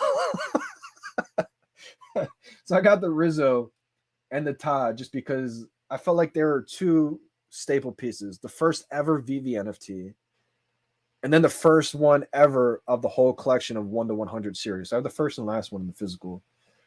And I almost went down the whole rabbit hole of getting the Harley Quinn physical, getting the Nightwing physical, but I was like, you know what? I can't. I got to stop because my addictive personality. I'll get the whole black and white set in the physical world and then literally have no money. I'd be like in debt. Wouldn't be able to pay for VeVe. So I just had to call it quits after the first two. Oh man, C3PO, CP3O, or Iron Man JD. Me personally, I'd go C3PO. I think Star Wars is just too big to ignore. Such a huge brand. I love Iron Man too, but I actually rewind what I said. I don't love Iron Man. I like Iron Man, but I wasn't the biggest fan of Iron Man growing up. I love the way the gold looks. So any one of those Disney moments, I think, is the keeper. But if I was to compare one or the other, C3PO or Iron Man, it's a tough one. It's definitely a tough one. Especially because you could have the R2-D2 and still have the Star Wars and the Iron Man. But I just think C3PO, R2-D2, if you're able to get eventually the Darth Vader NFT that releases, even if it's just the original one, right? Not a gold one. I think having those combination of Star Wars characters will be iconic. This is so addicting. I'm ready for the next drop already. I agree. It is definitely addicting. How much is VeVe Land going to be? Can I be your neighbor? Hopefully, I'm able to guess some VeVe Land. I know it's going to be a lot of OMI, which is kind of upsetting. It's not upsetting at all because it's going to burn so much OMI. It's going to be great for everybody, right? Even if you're someone who's not able to afford land, but you still have a little bag of OMI, the amount that's going to be burned buying, selling land is going to be unbelievable, I think, to where it's going to help everybody. But hopefully I have enough to be able to get some land. And absolutely, anybody who wants to be my neighbor can definitely be my neighbor.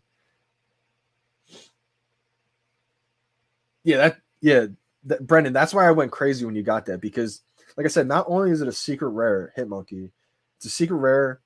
It's already a extremely low edition run of comics, and you have a 3-digit sub 300 secret rare. Like, Brendan, that might be your top collectible right now. It really might be.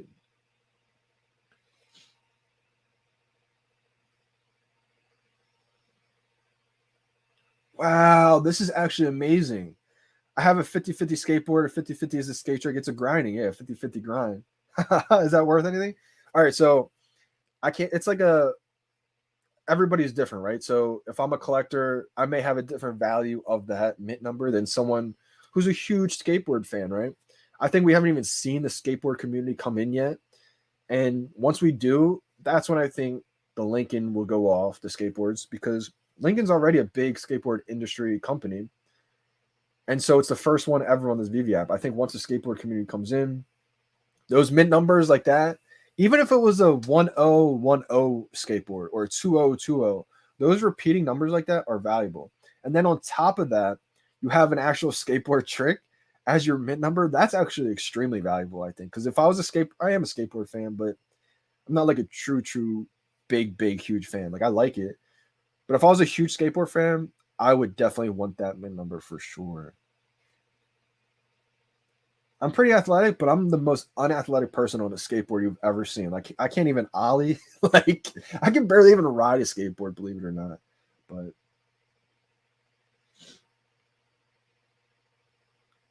Luffy said, "What do you think is going to happen Friday?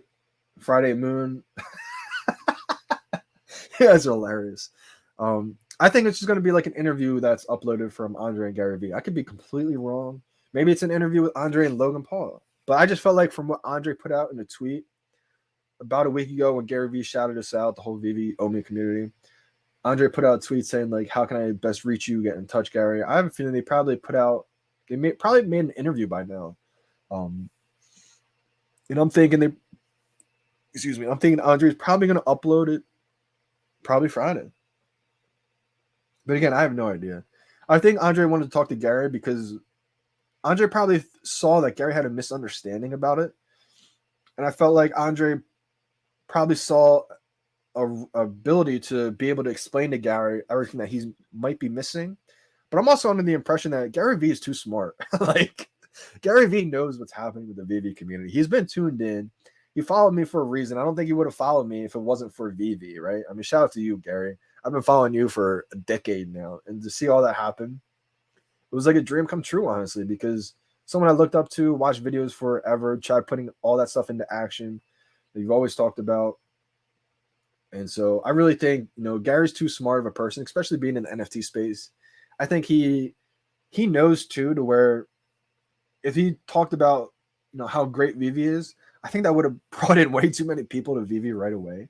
So if he is, into VeVe, etc., I think he's smart, kind of just talking about, not sure, etc. But he's talked about IP brands to where he even said Top Shot as a whole, great idea, but in the micro, there's too many players. To the big players, the big moments, they'll be valuable. But there's too many players in between that may not even last 3 to 5 years. It's not like it's the IP of Batman, Superman, and he literally said those words. And that was back in March. So to me, it's he's too smart to not have any idea about what VeVe's doing. Oh yeah, mint number 1, 2, 3, 4, 9. Even if it was just 1, 2, 3, 4, that's big. Common Marvel number 1 common comic is the winner to me. Can't beat it. I agree, Luke. I so agree. That's the one that I was too late on trying to find the 3-digit mints. I should have tried finding the 3-digit mints when they were getting resold for $4. Like, that's when I was just grabbing up a few off the floor. I was just grabbing up what I could, but that's when I really should have got that 3-digit mint. I went back and I was able to get, I think I have 3 sub 5K mints, like a 2000 edition, and then 10,000, a sub 10K. But man, a 3-digit common Marvel number 1 common, I don't even think you can find it under 2K right now. I think Friday, Andre will add the red circle to his name. I think he already has, no? Maybe he hasn't yet.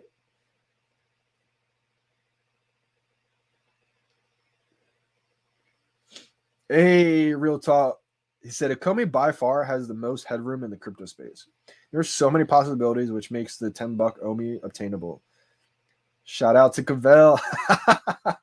Yeah, man. Shout out to Cavell, man. Um, I know a lot of people have a lot of things to say, but I mean, he works hard, man. He puts out consistent videos. You know, always gives the news, gives his opinions, right? He's smart at what he does, man. Shout out to him. I think, you know, it's one of those things where, I mean, if you like him, then support him. If you don't, I wouldn't talk bad about him. Just don't, you know, if you don't like someone, whether it's him or anyone else, just don't watch, you know. But I think what Cavell does is actually extremely important for the VeVe community. I mean, he's always gave me mad love, mad shout outs, because he's even said that he found VeVe from my comments on the Gary V's Instagram. So when he said that, I was like, bro, Cavell's a real one, man, because he didn't have to tell people that. I mean, no one would have known that, you know, if he didn't say that. So that's, I mean, I got so much respect for Cavell. I know a lot of people say a lot of things, but at the end of the day, he's smart at what he does. He's good at what he does.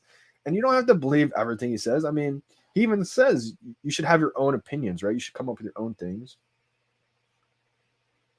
Good night, JD. Enjoyed the rest of the stream. Hey, December. Appreciate you big time for tuning in. Always much love with all the support. But I do see, I mean, think of like, think of all the things that can still happen, right? Wait until we're only on 4 exchanges. Omi is only on 4 exchanges. Like, think of what's going to happen when it's on 200 exchanges, right? When people can buy Omi on the VeVe app. Like, those alone will be game changers.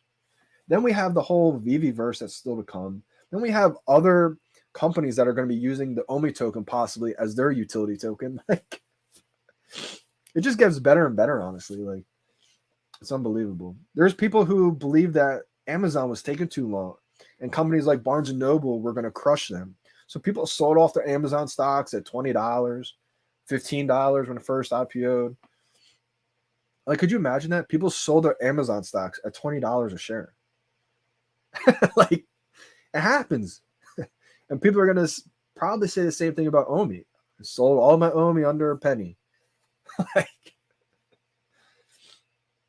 but again, nothing wrong for those who do that because everybody has their own plan. Maybe they try to time it. There's people out there trying to time the market, and if they time it right, huge gains, right? I mean, blast off. But the problem with timing the market is you could time it wrong, and then you miss the boat. So it's just it always comes down to everybody's personal situation and what they feel like the best situation is for them. For me, I just like to hold. I just like to hold and try to add more when I can. But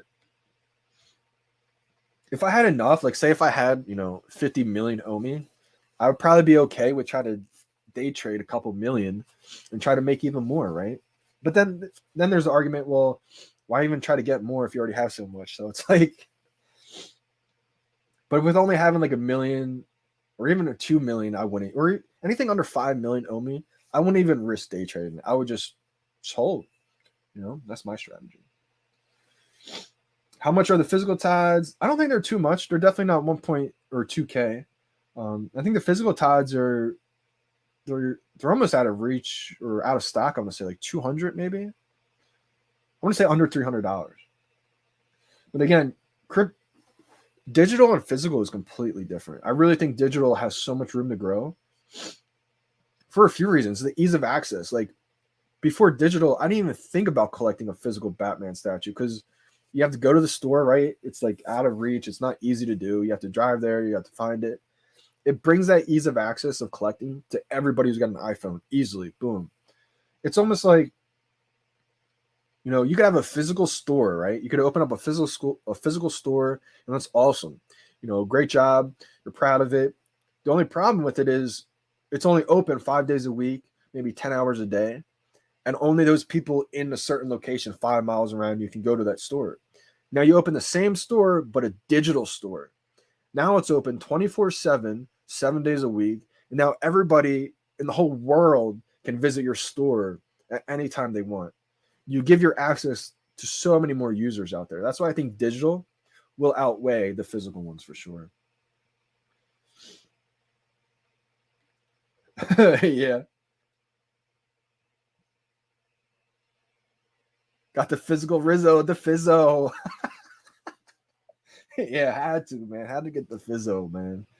I like that.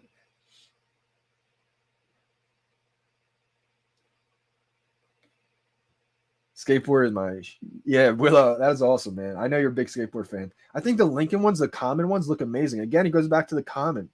I love obviously the secret rare, the golden ones look amazing. That'd probably be my favorite, but they're out of reach, obviously. So the next best ones for me, the commons, because the black and gold artwork on them on the decks, I think it looks absolutely amazing.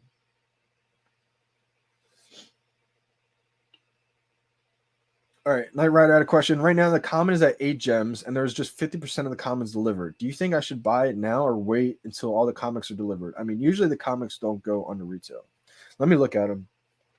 Now, again, what I say is not financial advice, just my opinions. So let me go over all of them real quick. We got 819 commons in the market for $8. We have 258 in the market for the uncommons. The price is $17. Got 158 in the market for the rares, and it's $50. Got 71 in the market for the ultra rares. The price is $135.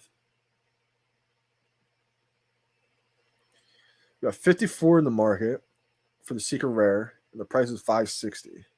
These prices feel really low to me right now. So I'm not telling you to buy one because there's still a lot more in the market, right? There's 827 now in the market for the commons. So could the prices keep dipping? They could, but it's so low right now to where I don't think there's another comic book that's lower than $8 in the market. So if you wanted to scoop up at least one, buying a comic book right now for a retail price $8, I don't think there's anything wrong with that. Again, that's not financial advice, it's my opinion. Because at the end of the day, if they dip down to $5, $4, you might be down $3 or $2. And anything under retail is going to get bought up instantly eventually. So again, it goes back to what I say. If you can buy anything under or at retail, I really believe it's a steal. In my opinion only, not financial advice. Let me try to see if mine got delivered. Nope, I still got one delivered. So again, for all the new users, if you have this one red bar, let me go to check. You just go to the very home screen. All right, the very, very home screen. You click where we clicked before, and it'll say one order pending delivery. That means that you just have to wait. It will get delivered, but just not right away. So, Knight Rider, I hope I kind of answered that question as best as I could for you without giving financial advice. Like I said, I got one, so I'm not really worried about getting a common right now. But if I didn't get one today, I would buy a common for $8, $7.99 or whatever, because it's at retail, or $1 over retail, I should say. And worst case scenario, it goes to $4 or $5, right? And in that case, in that scenario, you're only down a couple of dollars. And I really don't believe anything's going to stay under retail for too long. But I could be wrong. I could be wrong.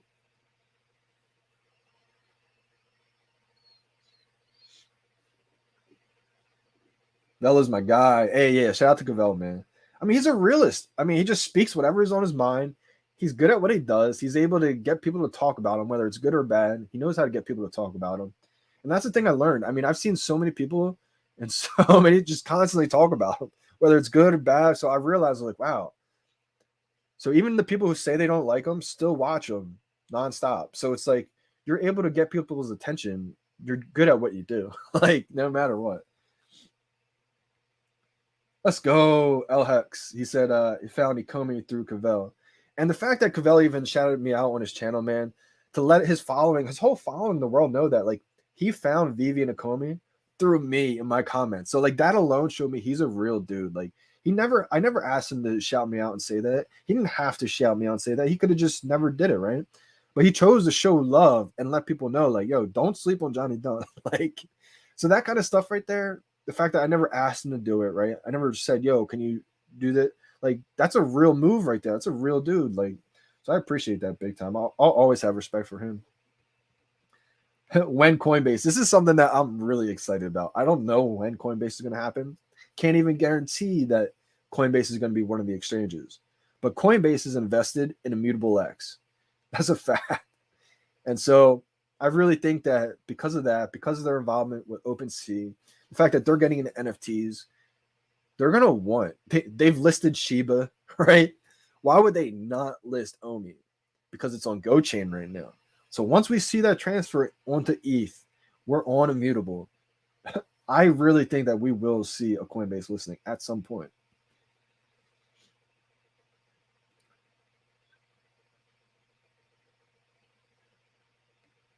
Yeah, can you imagine that, Brendan? The physical odds actually used to be more than the digital ones.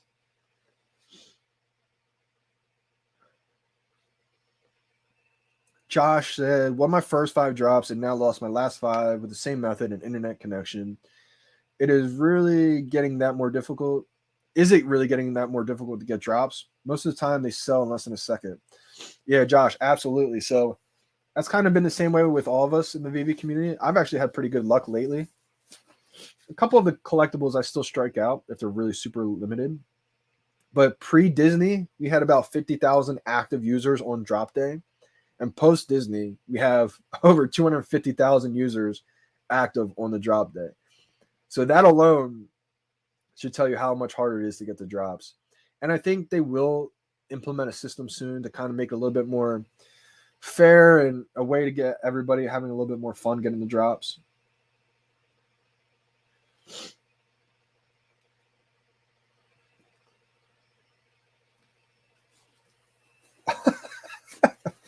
El Hex is saying a massage gun. I mean, I've seen clips of people using that. I really would suggest not using any kind of tools or anything like that to help your chances, especially because the VeVe team, they don't want to see that stuff, and they don't want to, incentivize people using tools and stuff like that. So I think I would do your best to stay away from that stuff, because I think they will catch on, and I think they will start to eliminate people who, quote unquote, cheat, right? So you don't want to use anything besides your hands, no bots, no massage guns, or any kind of tools like that. Yeah, Stevie Phil is a legend too. Stevie Phil's smart, man. I mean, he's getting all the really good collectibles, the high-end collectibles. And there's so many different strategies, right? There's people who sold their collection for the Omi. There's people who sold the Omi for the collectibles. There's people who do both. There's people who chase every set. There's people who just go after the blue chip high-end NFTs. Like, I think his strategy is to go after the blue chip high-end NFTs, the collectibles. And definitely a good strategy. And he's already got 74 sets. So shout out to Stevie Phil, man. Big fan. I think Stephen Phil also got the Gymshark co-founder involved with VeVe.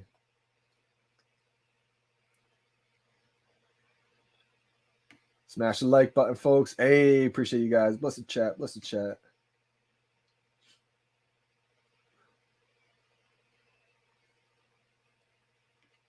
Vel shout you out all the time.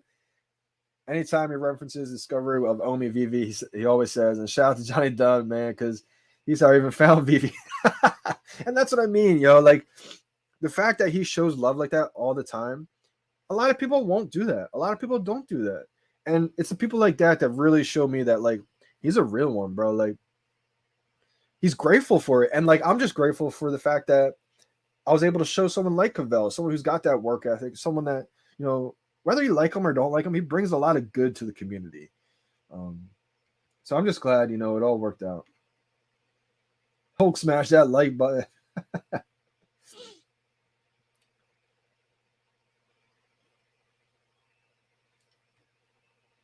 Z Brito, message me on Twitter, my man. Oh, all right, you put your all right, let me actually give you one right now.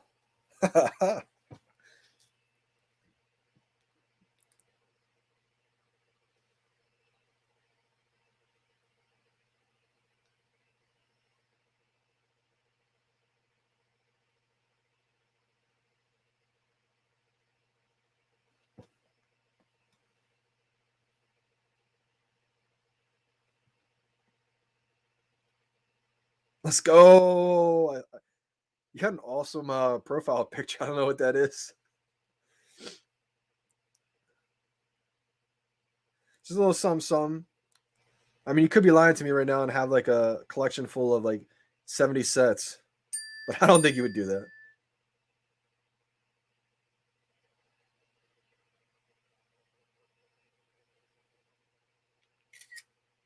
Let's go. Yo, hopefully this helps out, my man. Little some New Mutants. Hopefully that let's go. It just feels good to be able to do that, you know? Let me get this focusing back up. Again, shout out to Luke Blackbeard, man. The man, the myth, the legend of today's stream. It's focusing up. I feel like sometimes you gotta. Yeah, there we go. Not quite. It'll focus up.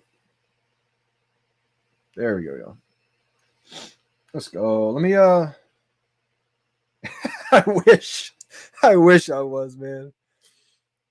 Let's go over the details of the drop again. All right. Gee, my nose. I gotta blow my nose so bad right now.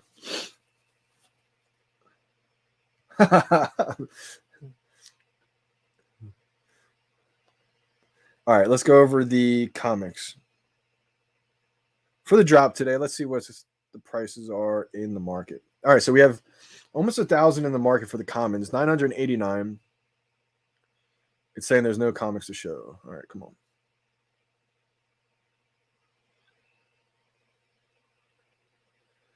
All right, so it's 770. So it looks like it may dip. It looks like it may dip to possibly. No, it got bought up 797. So I don't think it's going to go on to retail. And if it does, I don't think it's going to stay there long. So I think anywhere from 7 to 8 is probably a safe range long term.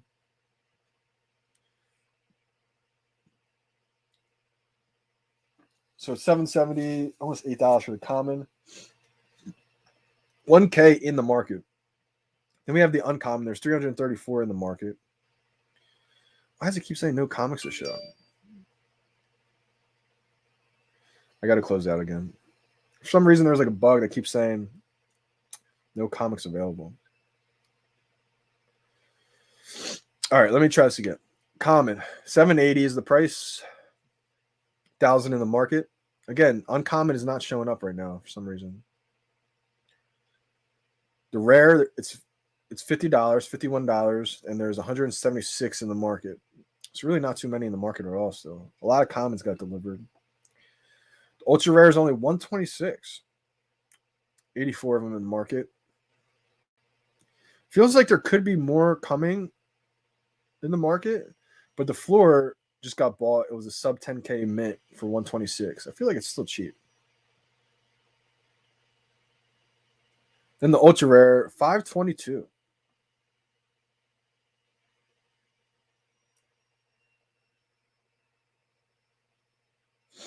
Okay. It looks like there's some kind of bug.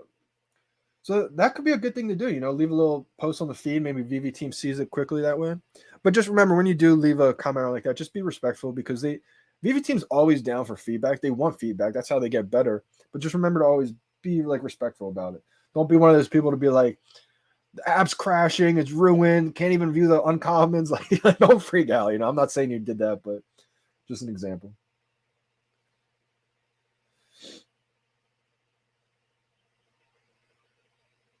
Based on the market prices, it feels like folks are gearing up for Friday's announcement. See, I think that's kind of like a wrong way to approach it, just because the VeVe teams hasn't even announced anything, right? It's all speculation in the community right now. So I would say, you know, stacking gems is never a bad thing, but just be careful of letting go some of your bigger ones. There was times where I thought about letting go of my Nightwing, right? I still debate it all the time, because I want to profit off having that second Nightwing, but it means so much to me to where it's so hard for me to let that one go. I think I want to keep that one long term, because it's a season 1 ultra rare, and just the drop. I mean, what that one means, unbelievable.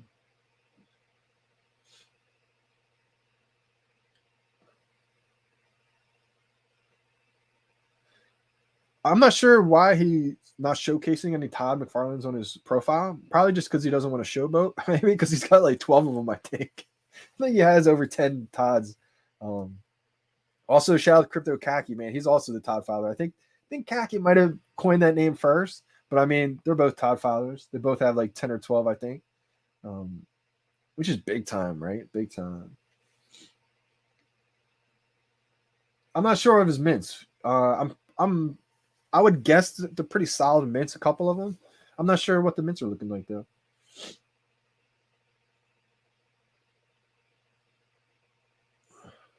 $20 away from 100. Yeah, I think it'll get there for sure. I think it will.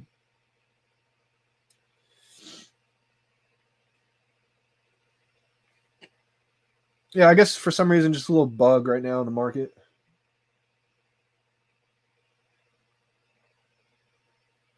Also, one of the other things, about these comics that I was thinking about recently, with the ability to, we heard that we're going to be able to rent out collectibles, right? But when I really start thinking deeply about this, I was like, renting out collectibles will be awesome. I definitely see real life use cases for that, but I think what will actually be game changing and what will make these common comics skyrocket is the fact that imagine renting out the comic books. That has real utility in itself already, being able to read these comic books. Like, imagine Marvel Comics #1. Most people have never read that comic book in their entire lives because it's impossible to find that comic book in the store, right? You can't find it anywhere these days. So having the Marvel Comics #1, I think you'll be able to rent out even a comic. And so imagine just having 10 of those comic books and just being able to rent out 9 of them. Or imagine having 20 of them and renting out 19 of them. So I think stacking common comic books, it doesn't give you any benefit for Master Collector Program or anything like that. But it's kind of been my thinking, my strategy. I'm not stacking like a ton of them. I just let go of a bunch. I do have like 14 Journey in the Mysteries. Like I do have a couple stacks. And there's people that have 50 or 100 of them and think that's nothing, right?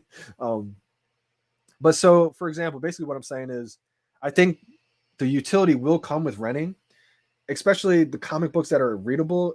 And so people who, we're all growing, right? All influencers are growing. So as I keep growing, I think being able to rent out a Marvel Comics #1, say from Johnny Dunn, I think will have some weight to it, especially from people who never read that comic book, right? I mean, that's something that the collectibles can't really offer, is the utility that's already based into it. Like the utility is reading these comic books. These are real comic books, right?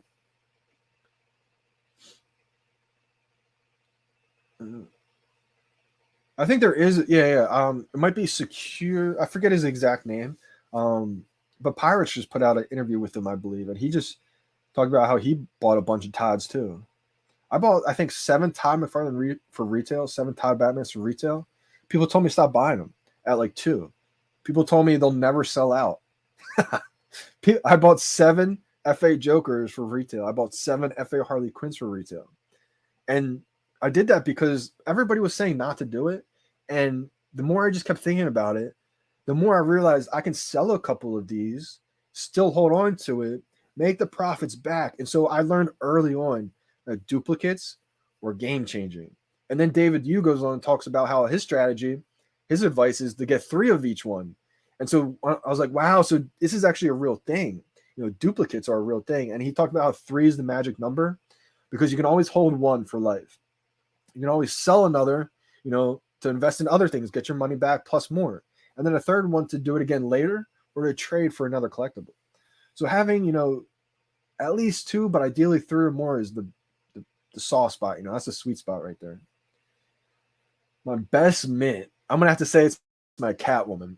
I got a Catwoman FA. It's a 68 mint number. I listed it a bunch of times. I delisted it because I was like, you know what? It is my best mint number. So I kind of want to hold on to this one. I did want a couple extra 1,000, for gems, but I think I'm going to hold the Catwoman. 68. Who knows if that safe eventually opens, right? I thought it was going to open by now. Just did an interview with another YouTuber. Nice. You did? Or okay, yeah, the guy who has a bunch of Todds. Yep. Ren Maestro. Right. Absolutely. I definitely think it would be an awesome collectible. I can't wait for the Hulk, man. Let's get the Hulk first. Like, can you imagine how sick all these collectibles are? And then a huge green Hulk. Like, for me, the Hulk and Wolverine are going to be my 2 like collectibles that I need to have. Like, I'm going to do everything I can. I may not be able to afford that secret rare Hulk or whatever it is, but it's definitely going to be one that I'm adding to my showroom. Oh, this is actually a great debate. Fun Under the Sun says 5-year more value. Secret Rare Spidey, Marvel FA, or Walt Mickey statue, the Disney FA? This is such a tough question. It's going to be hard for a 4,000 edition collectible to have a higher floor than the Spider-Man with 1,000 editions. It will be hard. So that's why I say 2 to 3 years. I think it could be Spider-Man. Spider-Man and NFT. First ever Marvel NFT, 1,000 editions. We already see how thin that floor is, right? Like only a few left, handful left, whatever the amount is, till 50K and so on. And that floor with the Walt is a lot thicker, obviously. And that's all due to because when you have 4,000 editions of something, you're going to have a lot more people in there taking profits early on, as opposed to only 900 editions of something, 1,000 editions, and those people are able to, there's less people, so less people are going to take profits early, basically. Nothing wrong with taking profits early if you need to, but for that Walt statue, I think in 5 years, it could surpass Spidey, I think it could. Just because by then, 5 years, within the 4,000 editions, those people, once people sell it, you're probably selling it to a long-term holder, right? It's the blue chip NFTs. Most people don't just flip, right? You don't really buy a Walt Disney to quick flip that. So I think long term, I think it could be Walt Disney, 5 years from now. But I think a year to 2 years, that 3 to 5 year mark is when I think Walt, boom. But I could be wrong. Maybe Spider-Man just gets to 1 million first and it just is there, I'm the same way, Brendan. I kind of want to have. I was only able to get the common of the Storm, but I think long term, a common of even an FA is going to be like, wow, it's going to be amazing. 68. Yeah.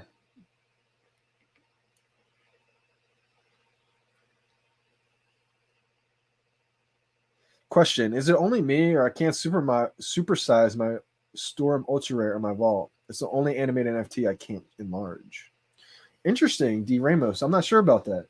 Maybe they made it like a specific size and it's not like unlimited size. I would try again to just keep clicking on it and try enlarging it again for some reason. I mean, that's actually strange that it's not letting you do it. I've actually never heard that, so maybe it is the case. Cloud Shark or Cloud Shack's kind of hard to flip Disney with the 10% fees too. Exactly, yeah.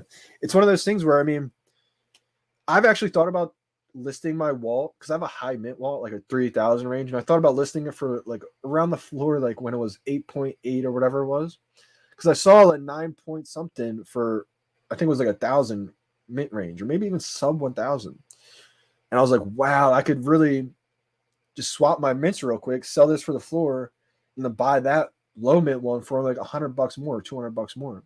But then when I planned it out, I went to see what the fee was going to be. I was like, oh wow, that's going to be like $700 more. So I was like, dang. So with the fees, a little bit more fee with Disney, you don't really want to flip those.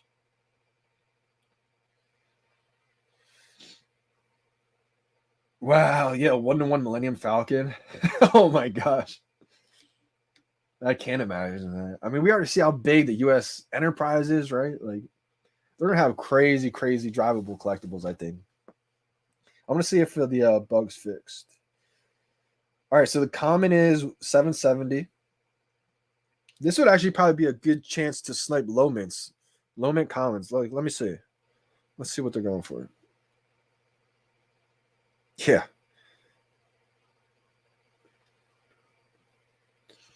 Low mint commons on this last Xmen, I think, are definitely the way to go.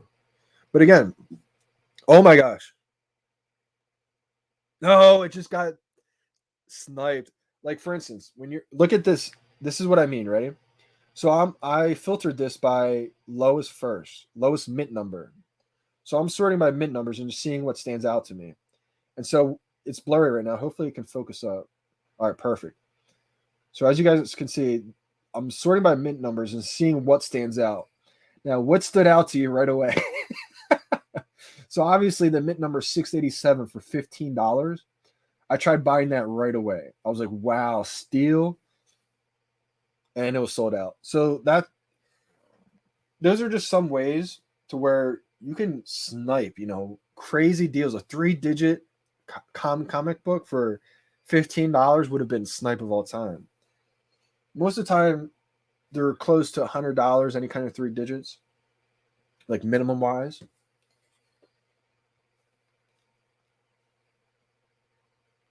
So the commons are $7.70. The uncommons are $17.30. There's $3.96 available of uncommons. There's 1.2K available of commons. 206 rares in the marketplace. The floor is $49.99. 102 available for the ultra rare. Floor is $118. Almost $100 for the ultra rare. Seems cheap to me. But again, this isn't like the most important comic book, so that definitely plays a role into it as well. The secret rare, there's 68 available. $470 is the price. Also, another thing that helps out with the Master Collector Program points that I do all the time, daily, especially now with the new system they have. All right, so I'll go into any collectible on the market, right? And you can just see how the actual username is listed, right? Everybody's username. So it's so easy now to just go. Oh, I think I followed and then unfollowed. But you only have to tap it once. I think I tapped it twice. That's why I did it. So you can just go in and follow people, like people's profile. And all day, I'll just go in and follow a whole bunch of people. I'm like Tom from MySpace, essentially. Anybody who was on MySpace the early days, Tom followed pretty much everybody who was on the app, right? It was like an automated thing. I've almost been treating this similar to where every single person I see, I just follow and like, because for a few reasons. One, getting those Master Collector points without having to buy anything. And you get up to 25 a day for just doing that. Two, 99% of the people will follow you right back. You don't have to spam follow for follow or anything like that to ruin your brand. Or I never did that one time. And I have 2,708 followers right now on VeVe. Shout out to you guys. You guys are amazing. So I just follow everybody I possibly can for those reasons. And also, third reason I think will play a part long term. Once we're able to get the social part working a lot better on this app, everyone's able to see everybody's profile, etc. Search for people's names easy. That's kind of what I'm gearing up for. You're able to build people who are a network around your collection. So you're able to sell your collection or your collectibles a lot faster than anyone else would, because you have that many more eyes on you, that many more people checking out your collectibles, your collection. To where, say, I have 2,708 followers, I'm probably following maybe anywhere from 3 to 4 to maybe 5,000 people. I have no idea. There's no real way to check yet. So I think eventually, you're going to have so many more people because most of the times they follow you right back. You're going to have so many more followers that way. And long term, those followers are going to potentially help, spread the word about your collection. So anytime you list a collectible, I think they're going to be able just to see it a lot easier. It's just a lot quicker of a potential to buy, basically. Plus, also, when people visit your showrooms, if you build up a showroom big enough to where you're able to charge a gem or 2 or maybe 3 to 5, etc., maybe 10 one day, you're going to have that many more visitors being able to come into your showroom. So I've been thinking about like long term where this is going for so long now that I've been gearing up to like next stages. I felt like a lot of people were playing checkers, right, on the app. People are telling me, why are you even using the social feed? It sucks. I'm over here playing chess. Like, I've built some people are asking, why even have a following on the VeVe app? Well, it's like saying, why have a following on Instagram? Why have a following on Twitter? Like, it's the same exact thing. This is going to be huge. So for the past 7 months, 8 months in March, I've really been preparing for when this is perfect. And I'm not going to wait until it is perfect. I've been just using it every day.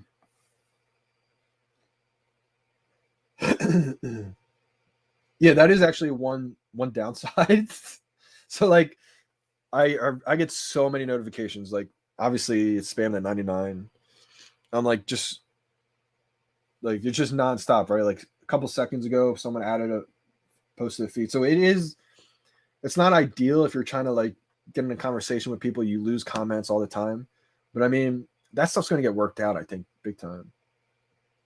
And I really feel like I was playing chess. I still am playing chess because, like I said, I was doing things when people weren't understanding it, right? I've been building a following on the VeVe app. A lot of people, they have big collections, big sets, but they don't have the followers. They don't see the importance of that yet. So that's what I've been really grinding for 8 months. When people said I'm an idiot for being on the social app, it sucks. It's not important. There's no reasons for it. They will see the importance of being on the social feed and having a big following.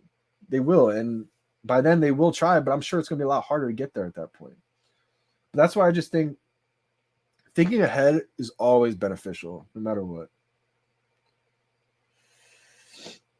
Ooh, Erwin P. He got a secret rare one. Nice. Congrats on getting a secret rare today. Do you guys recommend that hold for long term? Ooh, that's a tough decision, Erwin. So that's always a tough decision when you get one. I would say this. I would say since the prices are too low right now for the secret rares I think are only all right. So the error's showing up again, but I think last time I checked, like around $500. I think the potential of secret rares definitely have more room to grow. I think all these do, right? But it all depends on your situation. I mean, maybe you really need those 500 gems to start building a collection of other ones that you really, really like. It's just tough to sell the secret rare because they're so hard to get.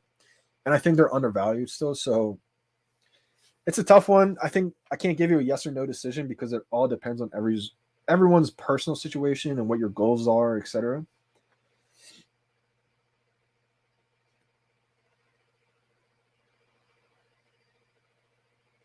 Yeah, that's a good point too, Matthew Lamb. People rush to the feed to gripe and complain instead of going back and look for rebounds. Absolutely. It's the people that stay consistent and persistent. They usually win out, right?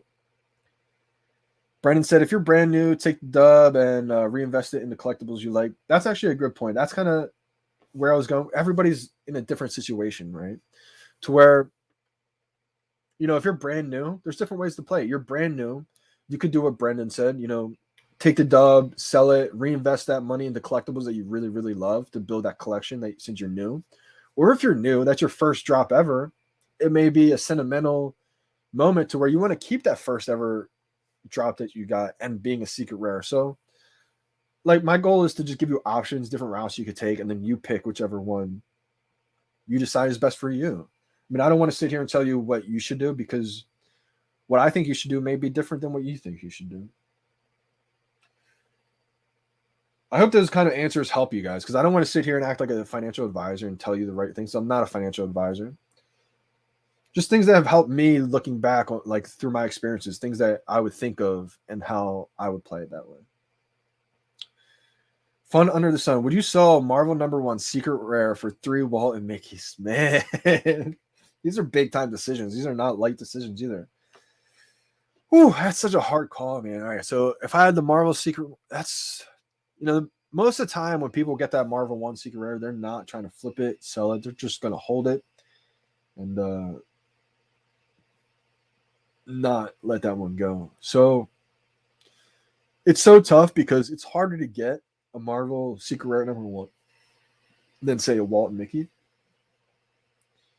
But could Walt and Mickey surpass the Marvel secret rare #1? People will say no because the Marvel 1 secret rare has only the few amount of editions, right? Maybe 600 editions or whatever the amount is compared to the market cap for what Walt Disney's 4,000 editions would be.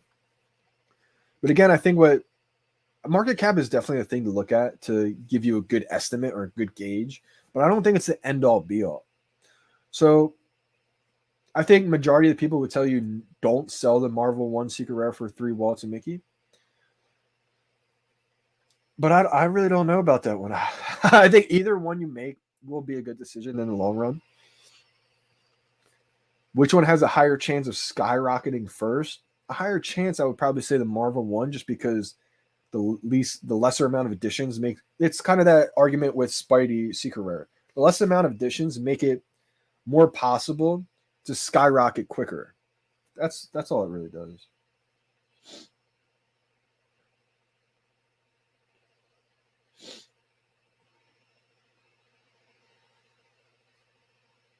You can also do the opposite. I stacked up on the no-tech hoverboards, Endolorians, and Kripkins, and then took a week to sell them to get C-3PO, Nightwing, Ultra Rare Storm, and Terry Dodson HQ. Hey, see, exactly. So, like Matthew said, you can flip the small quantity stuff. You can flip small stuff up in quantity to get the blue chips. Absolutely. And that's what I did to get Walt. I had a ton of collections. I had a ton of duplicate Unicornos, Kripkins. Now, I'm a believer in everything season one. Even the Kripkins, even the Unicornos, even they're not a major IP brand, the fact that it was season one will pay a heavy weight, I think. But you're sacrificing things, right? Even though you think the Kripkins and Unicornos will go up in value, it may be a better bet for you at the time to let those go to get that collectible that you really think that you want. And that's what I did. I had to sell off, I think, all my duplicates almost. I had a whole duplicate set of the Unicornos, Ripmo all the way down. Had to let go almost all the duplicates to get Walt. The Kripkins, I had 10 common Spideys. Had to let go, I think, of 8 of them. I might have let go even 9, but bought one back more just to make sure I had a duplicate. I let go, I think, 4 of my FA Jokers. Tough decisions. Those are the ones I did not want to let go of. Maybe Twitter update. Let's go.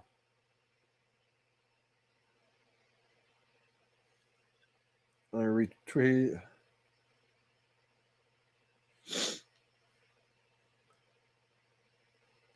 Ultimate Spider-Man #1. Wow.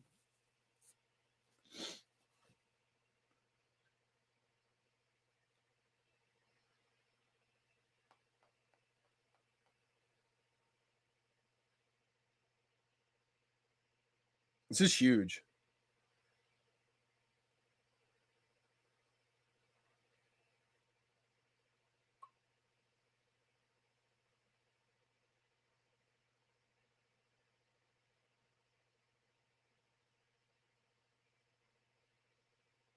This is big time. This is one of the bigger comic books, I believe.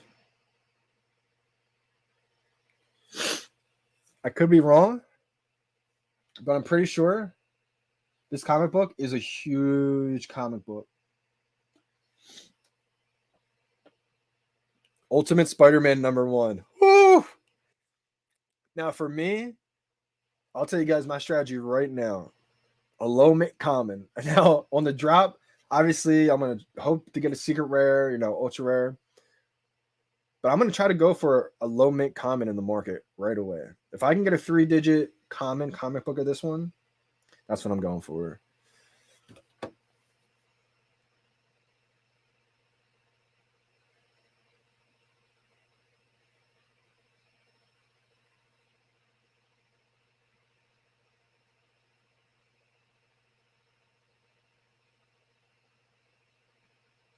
I think new money will definitely be pouring in soon. Brendan said, I hope they upped editions so I can get one.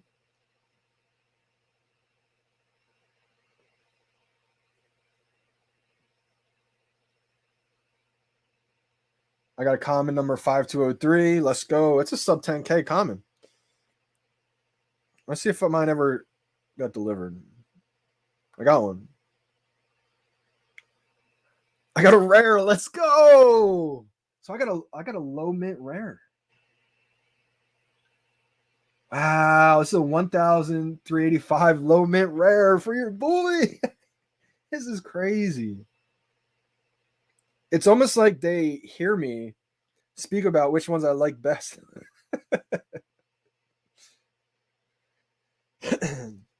That's crazy. So, like I said, that's actually really rare because, like I was saying, a 1,385 mint number most likely is going to be a common or an uncommon. And like I said, if it's a rare, ultra rare, or secret rare with an edition that low, that's big time. Let me try to look in the market real quick. So I'm going to go to the rares. And so the rares are only 47, but let's sort it by low edition. So obviously the lowest edition, 202. Wow, that's big time. Wow, so actually pretty cheap right now. You can get a rare 3-digit for 170. I feel like that's pretty cheap. Interesting. Okay, so mine was, what number was it? 1-3 something. So it would fall anywhere from like 150 to like 250 range, I would say. 200, 150, 200 range. Pretty solid, pretty solid.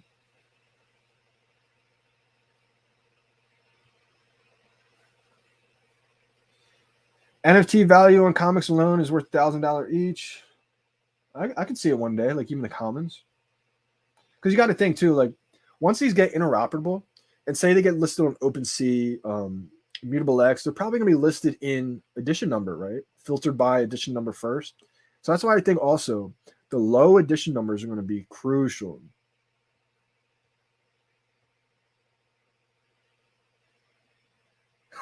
When you made those eyes, you thought you got a secret rare. I was really hoping so.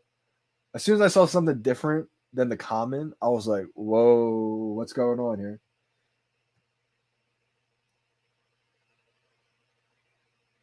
Yep. The record for comic book sales is 8 million for one comic book.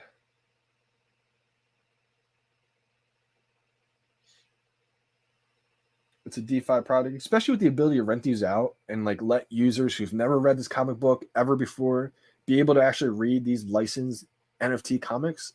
I agree. I think they're big time, brother.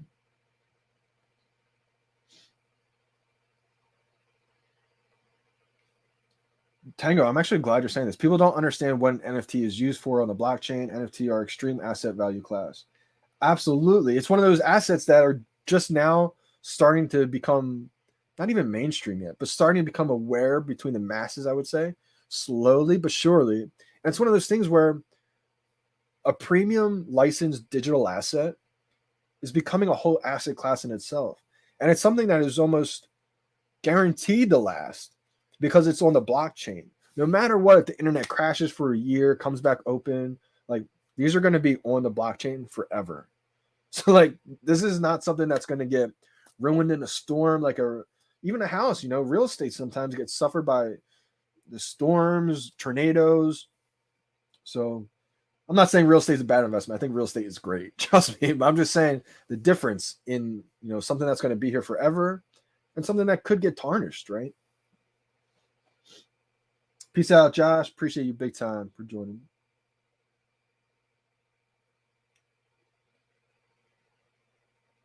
Yep.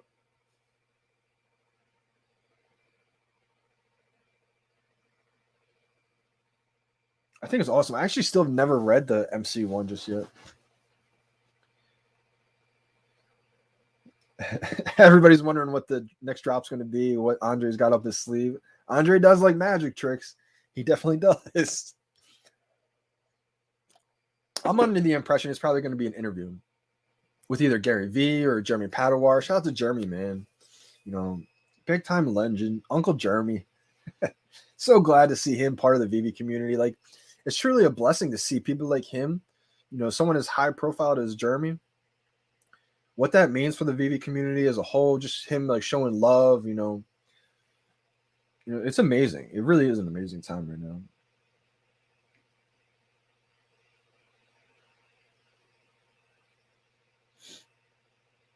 Yes, exactly. That serial number is what makes it unique. Like most people think like, oh, just because they're all aesthetically similar, they're the same thing. It's not a NFT. It's not a non-fungible token. That's why these serial numbers, the edition numbers, are so valuable. It's what separates it. It's what makes it a NFT from a fungible token, right? Joshua Tasedo said, what method do you use to get drops? So the new method I like to use is definitely Coffee Gate. Coffee Gate is definitely the best. So just kidding. So Coffee Gate, I just made up. You just take a sip of coffee 30 seconds before the drop. It's really nothing. But so the drop method that I like to use the best is just a one-click, one-tap method. I know a lot of people have success. Shout out to everybody who uses the spam technique where they're just spamming. Align gate, they call it, where they line up the time and try to like, I don't even know the exact ways. I haven't even dove into enough to use it. I just never used it that way. This is what I like to do. I like to be on the page. This is like where there's a timer. A timer obviously would be right there. And so I just wait until the timer says like 3, 2, 1, 0, and then I'm ready to click. Boom. And when I click, you can go back and rewatch this video or any other videos and see what I do, but I'll just wait till 3, 2, 1, 0, click. And I just press it real quick, just one time. That's all I try to do. Okay, so you use the spam way. Okay. Yeah, I feel like a lot of people have been saying recently, for some reason, the spam technique hasn't really panned out. So maybe I should have just never told anybody my technique. Could you imagine if I just never decided to do the drop live streams and tell people my Johnny Gate technique? I really didn't even know it was a technique until I started watching other people. I was like, I don't do drops like that at all. That made me realize I was like, maybe I have my own technique going. Then I started telling people, and I was getting drop after drop after drop. People were like, okay, enough of this nonsense. Let me find out what this kid's doing. So I think, that really got the word moving. Yep. Absolutely.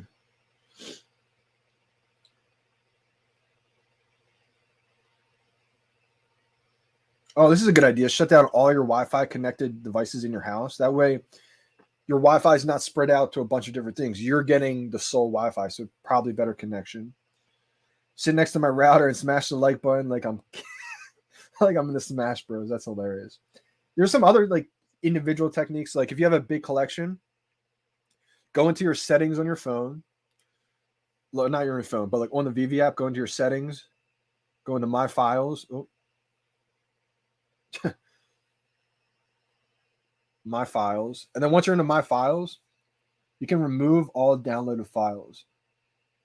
A button's going to pop up and it's going to say all files from device you can re-download at any time. Hit confirm. That's not going to delete your collection. It may feel like that, but it just deletes your files. You can re-download them right after.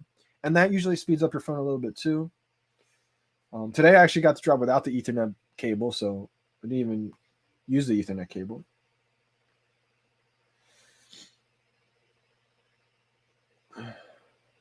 Yeah, try the one. The only problem with the one tap technique is it's a little bit more manual, I guess, and it's not like just luck, like you're just. So there's been times where I had a really bad drop.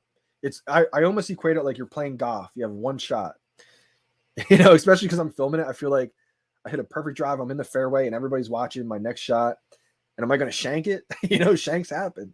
Am I going to top it, duff it, chunk it, or am I going to hit a pure shot, right? You only get one shot. You don't get to redo it. So that's kind of how I equate it. Like the Dragon Girl drop, I was so bad. I definitely shanked that one. It was like 3, 2, 1, and I freaked out and I tapped it way too early. Really bad drop on that one. I think I was just too excited, too nervous, actually.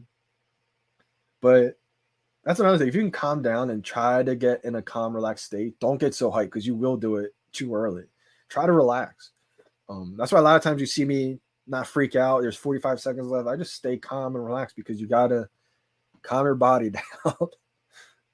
But just one tap. One tap as soon as it goes 3, 2, 1, 0, click. It's like a second after you first see 0. I also have like a little reaction time. It's almost like a reaction mixed with a timing mechanism. I do the timing mechanism to get my thumb ready to click, but I'm also reacting to the button at this point too. So it's a little bit of both. It's a hybrid method. Sounds insane, but it's really what goes through my mind when I'm doing it.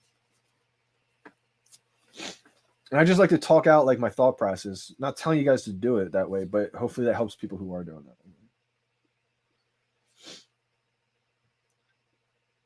Johnny Gate, Rhythm Gate, Finger Gate.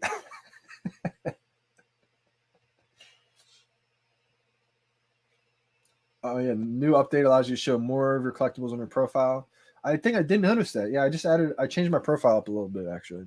I used to have duplicates on there all up my profile, but lately I've added a couple low mints on my profile screen, show them off a little bit. Here's my profile screen. I'll show you guys. Now, this is not comics. I think with comics I have like 300, maybe 400 collectibles. There was a point where I had over 500, but I had to let go a lot of my dupes. So right now, 227, 53 sets, 2708 followers. This is what the profile looking like. Skirt. Just the regular ones you see, but this is where we get to low mints. I don't know if you can see that low mint cat.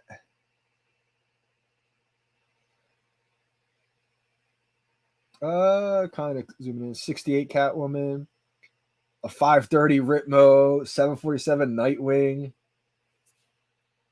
559 FA Joker, 288 FA Harley Quinn. These are all original owners too. That's really what I'm mostly impressed about, or proud of, I guess you would say, is that like original owning these. What is this Penguin? A 433 Penguin, 634 Becky Batman, 615 Joe M Batman. Like the reason why I'm so proud of those is because not only are they low mints, but those are like sub 500, sub 1,000 mints that are originally bought from the store. So like to me, that's why I'll keep them, because those are moments that I'll never forget, right? Nobody was on the VeVe app. Everybody was telling me I'm an idiot. Everybody was telling me stop buying these digital things. It felt like a gold mine opportunity. It felt like I discovered gold and nobody else knew what gold was at the time. So being able to buy those low mints from the store, I love that feeling. Oh yeah, definitely. Showing off your comic covers within your showroom will be a huge flex and prices will skyrocket. I agree with that too. Absolutely.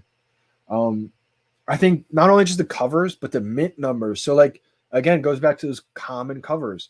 People are definitely going to love to show off their secret rares, ultra rares, rightfully so too. I have a couple big ultra rares that I want to show off. But my main centerpieces, I know for a fact, are going to be my common low mints, because that's the original cover of the physical counterpart. So like if you want to compare these comics to the physical counterpart, you should definitely compare the physical cover with the digital physical or the digital counterpart cover. And then people want to say, you know, the secret rares only have 600 editions. That's right. But a sub 500 low mint common, there's only 500 of those, right? Even less from what the VeVe team takes. So I think the commons are sleepers so much, man.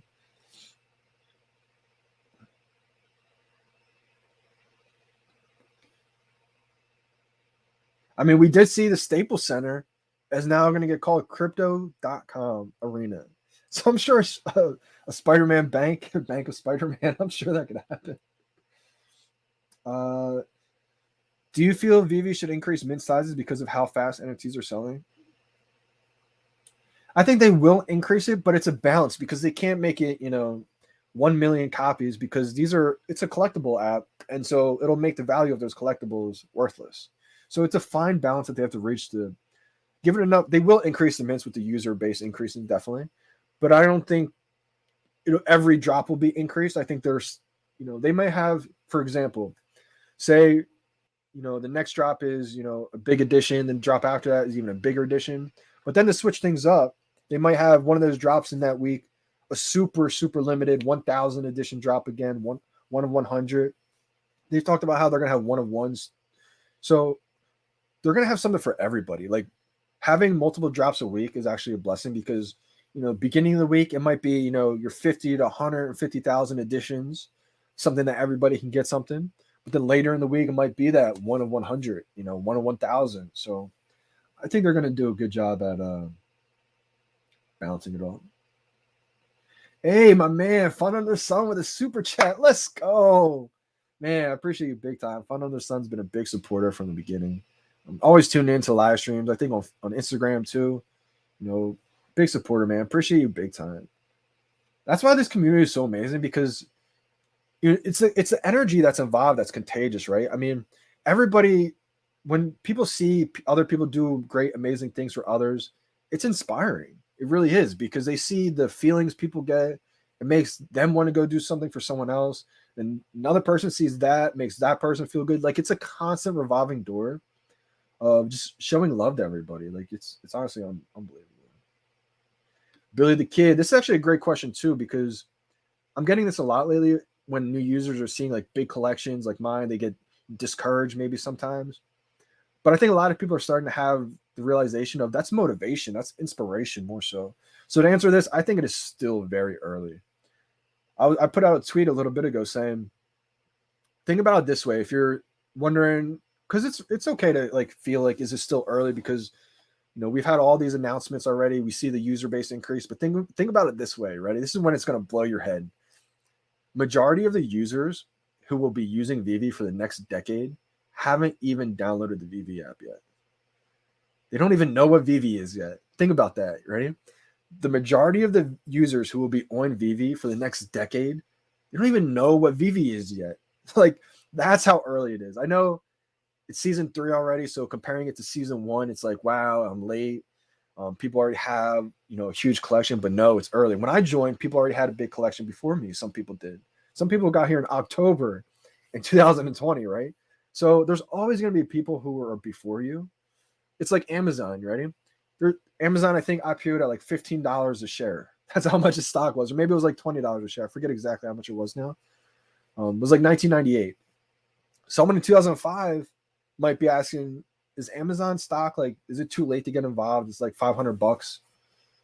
And so like now you look at it, it's over $2,000 or whatever it's at right now. So it's always looking like you're past being early, but try to zoom out and think of like, well, where's this going to be in a year from now, in 3 years from now, 5 years from now, let alone 10 years from now. But I know that's kind of too far away for a lot of people to think about and want to get involved. So just think about where this is going to be in just this time next year, right?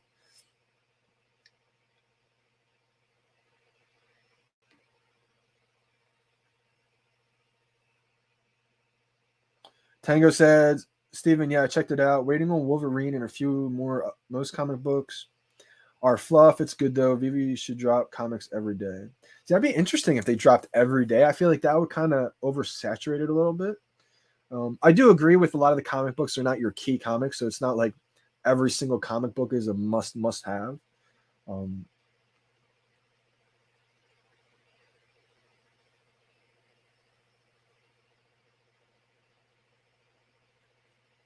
I actually disagree with this one completely, though, Tango. You said only the comics are protected on VeVe. The collectibles can be duplicated.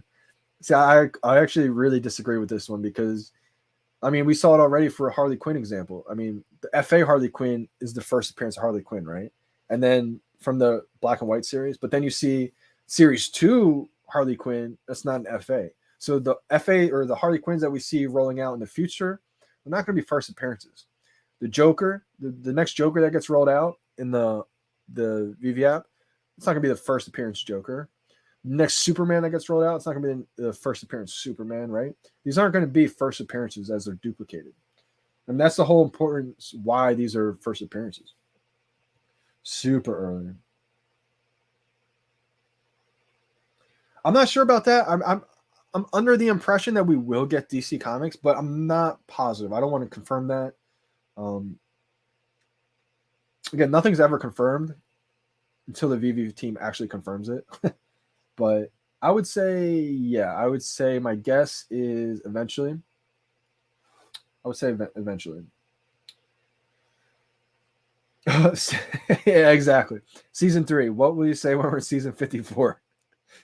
54 is going to be crazy. 54 this will probably be in the VeVe-verse. These will be like my AR VR glasses with the Comey on the sides of them. Like,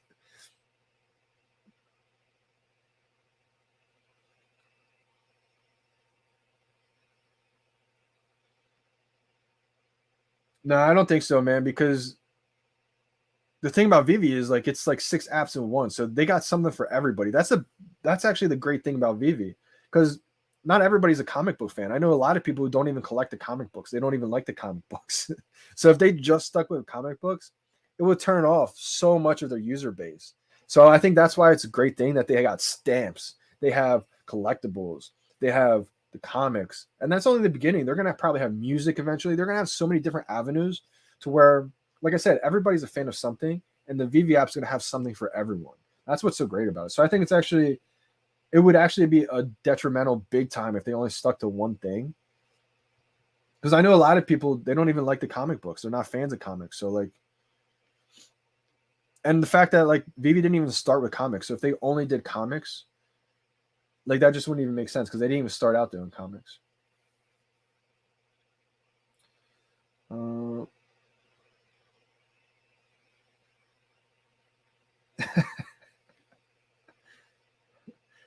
No, it's actually, I understand that you might think it's like who's the most dominant, but first appearance means it's the first time that the characters appeared in premium digital format. That's why these first appearances are going to be so big.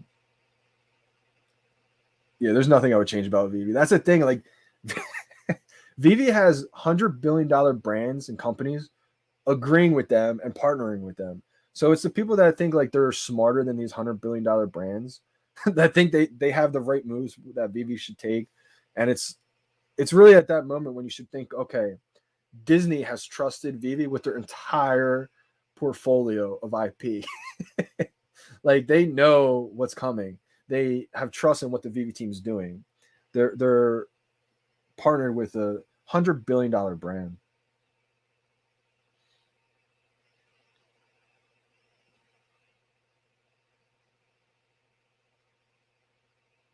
Yeah, exactly. I agree.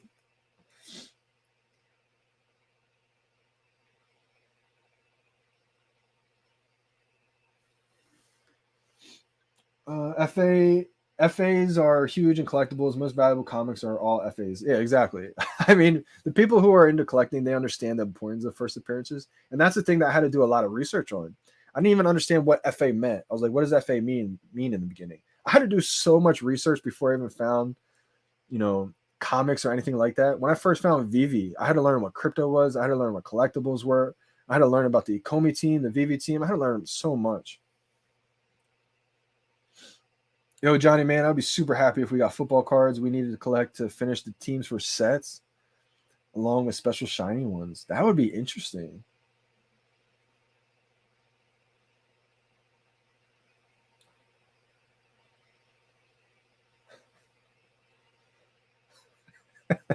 See, that's the thing. A lot of people are just uneducated about what's happening right now. Like in 5 years from now, there's gonna be tons of Batman, tons of Superman, Spider-Man in digital format. There's gonna be a lot of them, I bet. Not just on the VeVe app, but I'm sure on other platforms too. But that's why these first appearances are so crucial because in 5-10 years from now, when they release another, say another Batman, right, or another Superman, right, it's not going to be the first appearance of Superman in digital format. This isn't just the first appearance of Superman on the VeVe app. Like that's the difference that people aren't understanding. And that's the thing too. Like a lot of people don't understand. They think it's an or game. Like they think it's this or that. No, there's going to be other platforms that probably survive too. I mean, look at Amazon. There's eBay. There's a whole bunch of different things, right? Spotify, Apple, iTunes, like Twitter, Instagram, Vine. Like there's going to be a lot of platforms that end up being the Vine of NFTs, right? That we're here for a quick second and on to the next one. And I'm sure there's going to be other platforms in the space that do survive, like how there's Pandora Music, Spotify, Apple.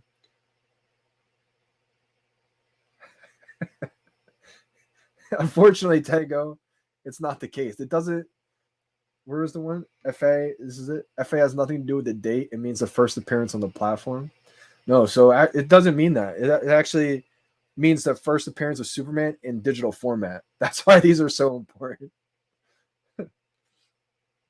Mr. Anomalous is saying, what do you think the big news is, bro? Any ideas from Andre? So a lot of people are asking, or they're speculating that it could be like the pokey drop. I don't want to say the full word, but I don't think it's that. I'm under the impression it's some kind of interview talk with someone in the VeVe community, Omi community, or maybe it's Gary V. What makes me think it's Gary V is because I said it before, but I'll say it again if you're just joining. Andre put out a tweet about a week ago when Gary V shout out the VeVe community. Andre put out a tweet tagging Gary and saying like, "How can I get in touch with you, Gary? The best way to connect." So I'm thinking they probably had some kind of conversation, and it could be aired soon.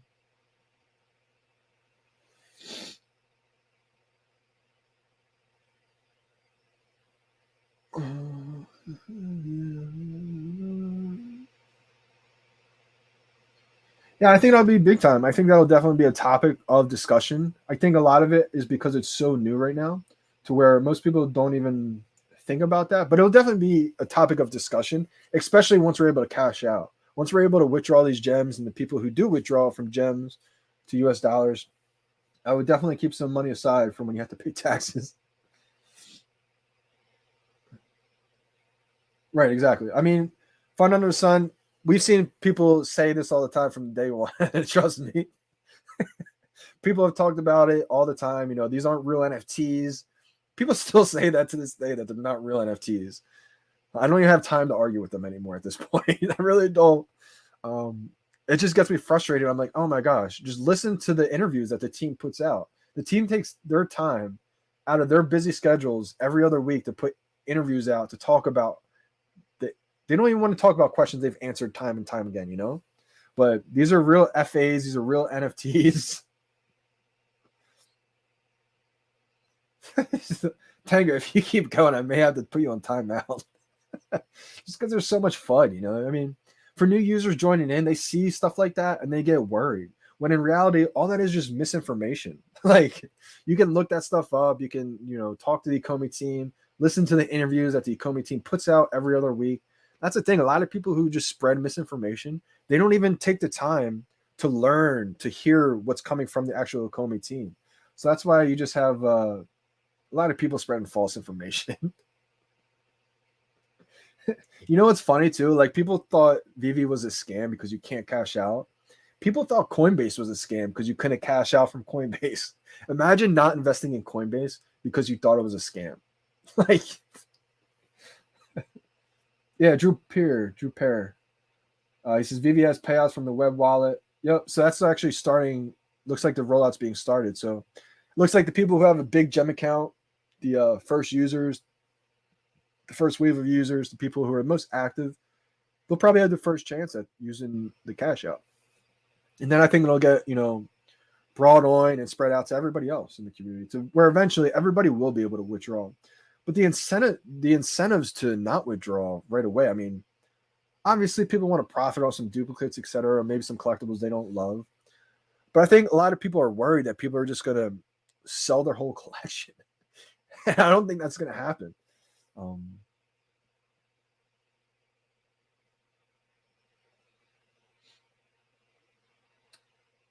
Nine said, is there a chance that golden moments will be tens of thousands of dollars, I think he meant, in the months ahead?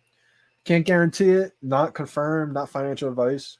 But I think there's a good chance that a lot of these Disney golden moments could just keep going up in value. I'm sure there might be some temporary micro dips, especially as like new announcements happen possibly, but Disney is gigantic.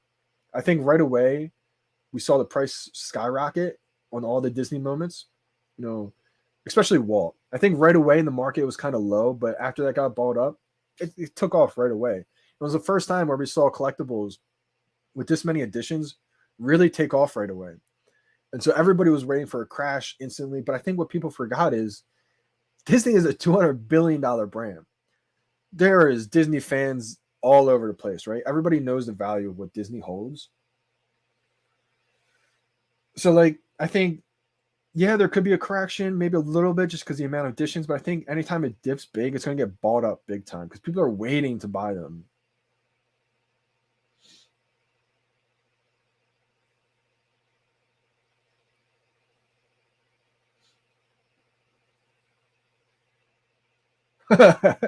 Billy Bob Bitcoin said, I buy my young nephews VeVe #1 Marvel comics for their birthdays, and they look at me like, what is it?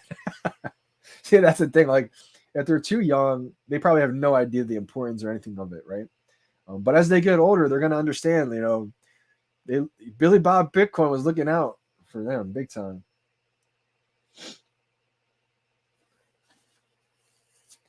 Yo, thank you so much for saying that, Kobe Collects. Oftentimes I think it's almost like a lot of not even just new users who don't understand they're creating FUD. I think it's a lot of users who have been here for a while, frustrated, and now they're creating FUD.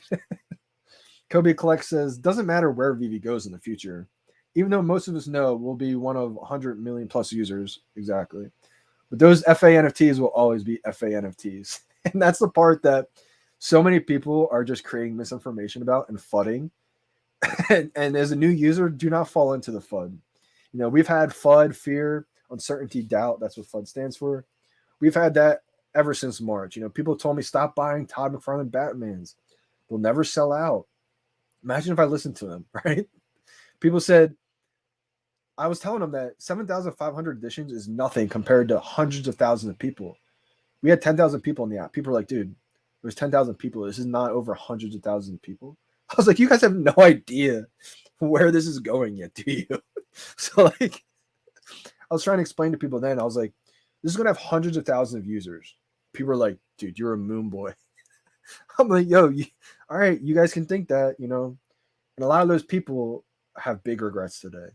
And I think the same thing is just playing out month after month. It's like cycles. Yeah. Go to a website that anybody can edit.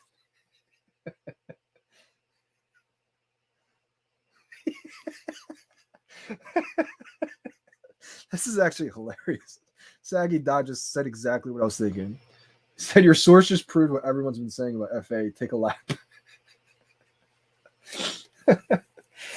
Oh, man. I mean, it just goes to show that a lot of people are still just misinformed about what's happening. And instead of having the people who really understand what's happening, spread the news of real truth, we have a lot of loud information that's being spread that's just false. So a lot of new users are hearing that and kind of getting iffy. Do I get in? But as a new user, you're in a company that's partnered with a $200 billion company in Disney, Marvel, Star Trek, Ghostbusters, Givenchy, right? Like, the list goes on. Absolutely. Tango, I'm just going to put you on timeout right now. Because what you're saying in the chat just does, it makes no sense and you won't stop. So I don't want new users to just keep hearing the FUD. I had to put them on timeout for 5 minutes. It's unbelievable. But I mean, it goes to show you how early we are. I mean, a lot of people still just don't get it yet. And to me, that's like a bullish signal because it has so much more room to grow, right? Imagine getting into something when everybody's saying, oh yeah, that's obviously the right thing to do. It's probably too late then. So one thing to answer a question, I forget who said it, but they asked, is it too late? One thing to realize too is not only is it just season 3 of what's going to be season 10, 20, 30, 100, but think of how many people still have no idea about NFTs. Think of all the people that are still saying VeVe NFTs are a scam. All the people that are saying, these aren't true FAs. Like, that shows you how early it is still, right? I think he's trolling. I had to put him on a timeout because he's definitely trolling at this point. It was funny. I won't lie. It was actually really entertaining because he was just driving in all the points that I wanted to cover that were false. So it was actually perfect timing that he popped up and he was talking all that stuff. Because those are the exact examples that I wanted to try to use and show new users that VeVe is the best NFT platform in the entire world. And it's going to be here for decades and decades. A company like Disney doesn't partner with something unless it's here for the long term. Just have confidence in that. But today was a great live show. Appreciate everybody who tuned in. A lot of fun stuff happened today. Appreciate everybody who got something on the drop. Luke Blackby, man, the man. Unbelievable. I'm going to shout you out one more time, man. Everybody who stayed for this whole drop, go follow the man himself, Luke Blackby. I can't believe it's still today, dude. Like, unbelievable. Get his followers up. I want to see his followers get over. We got 47 people on the stream right now. We got 366 followers. Let's get him to 400. Let's go. And shout out to Robbie Remington. I'm going to hook you up too, bro. Robbie is someone who's been a big-time supporter of just me and the VeVe community in general. He's been striking out a lot on the drops, getting a little frustrated, but, he didn't give up. He stayed true. He stayed persistent, still trying the drops. He knows it's going to work out eventually. So people like that, I really try to, give back to and really help support. Appreciate you guys big time. Z Brito, thanks, my man. Appreciate everybody tuning in today. Today was a funny live stream drop. Hey, Jay's feeling. Let's go. Today was a great live stream. Appreciate you guys big time. Let's see. What do I have to do? I did create a post of what I got. I got the low mint rare. Super excited about that. I'm going to make a post on YouTube Just explaining the drop that's coming out, the next comic drop. This is a big time comic, so get prepared. See you guys on the next drop. Appreciate you guys big time. Let's go, Sag. Not we're gonna get you on the VeVe team one day. Let's go. I mean, VeVe's family, man. I've taken. There's a lot of people out there in the whole space to where they're opportunists, right? They get an offer from someone else, they go take that, and I've gotten plenty of offers to go promote other NFT projects, platforms. I said no to every single one. Good amount of money too. I said no to the money. Would have helped out big time because I have no real money.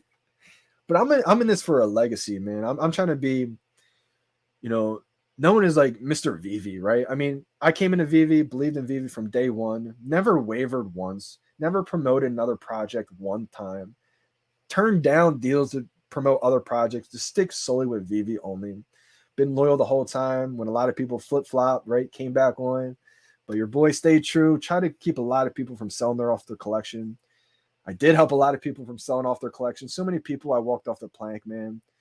This summer they were telling me, should I sell my collection? Blah, blah, blah. Frustrated. Walked off a lot of people, man, who will never thank me to this day. But, it feels good knowing that I did the right thing. And, I'm not in it to, I do. Gary Vee talks about this all the time. Do things with no expectation, right?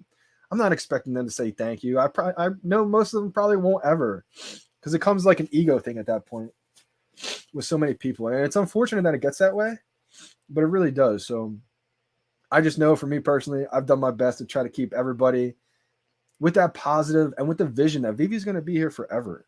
So it just feels good that a lot of people have, let's go, that have really saw the vision too. I mean, I think everybody tuning in now understands where VeVe is going and sees the vision too. It's pretty clear. We're here for the ride, man. I mean, everything that we're doing in the community right now, it brings fun and enjoyment to everybody else. And it also gives the VeVe team time in the back end to, get their inventory going, to get onto the other things that they got to finish. It gives them a little bit of time while we're still just having fun in the community. We know where this project's going, right? It's just a matter of time. So appreciate you guys big time for tuning in. Great live stream. One the like button up. Leave a comment after it gets uploaded. Share it around. Appreciate you guys. Your boy, Johnny Dunn. We out, y'all.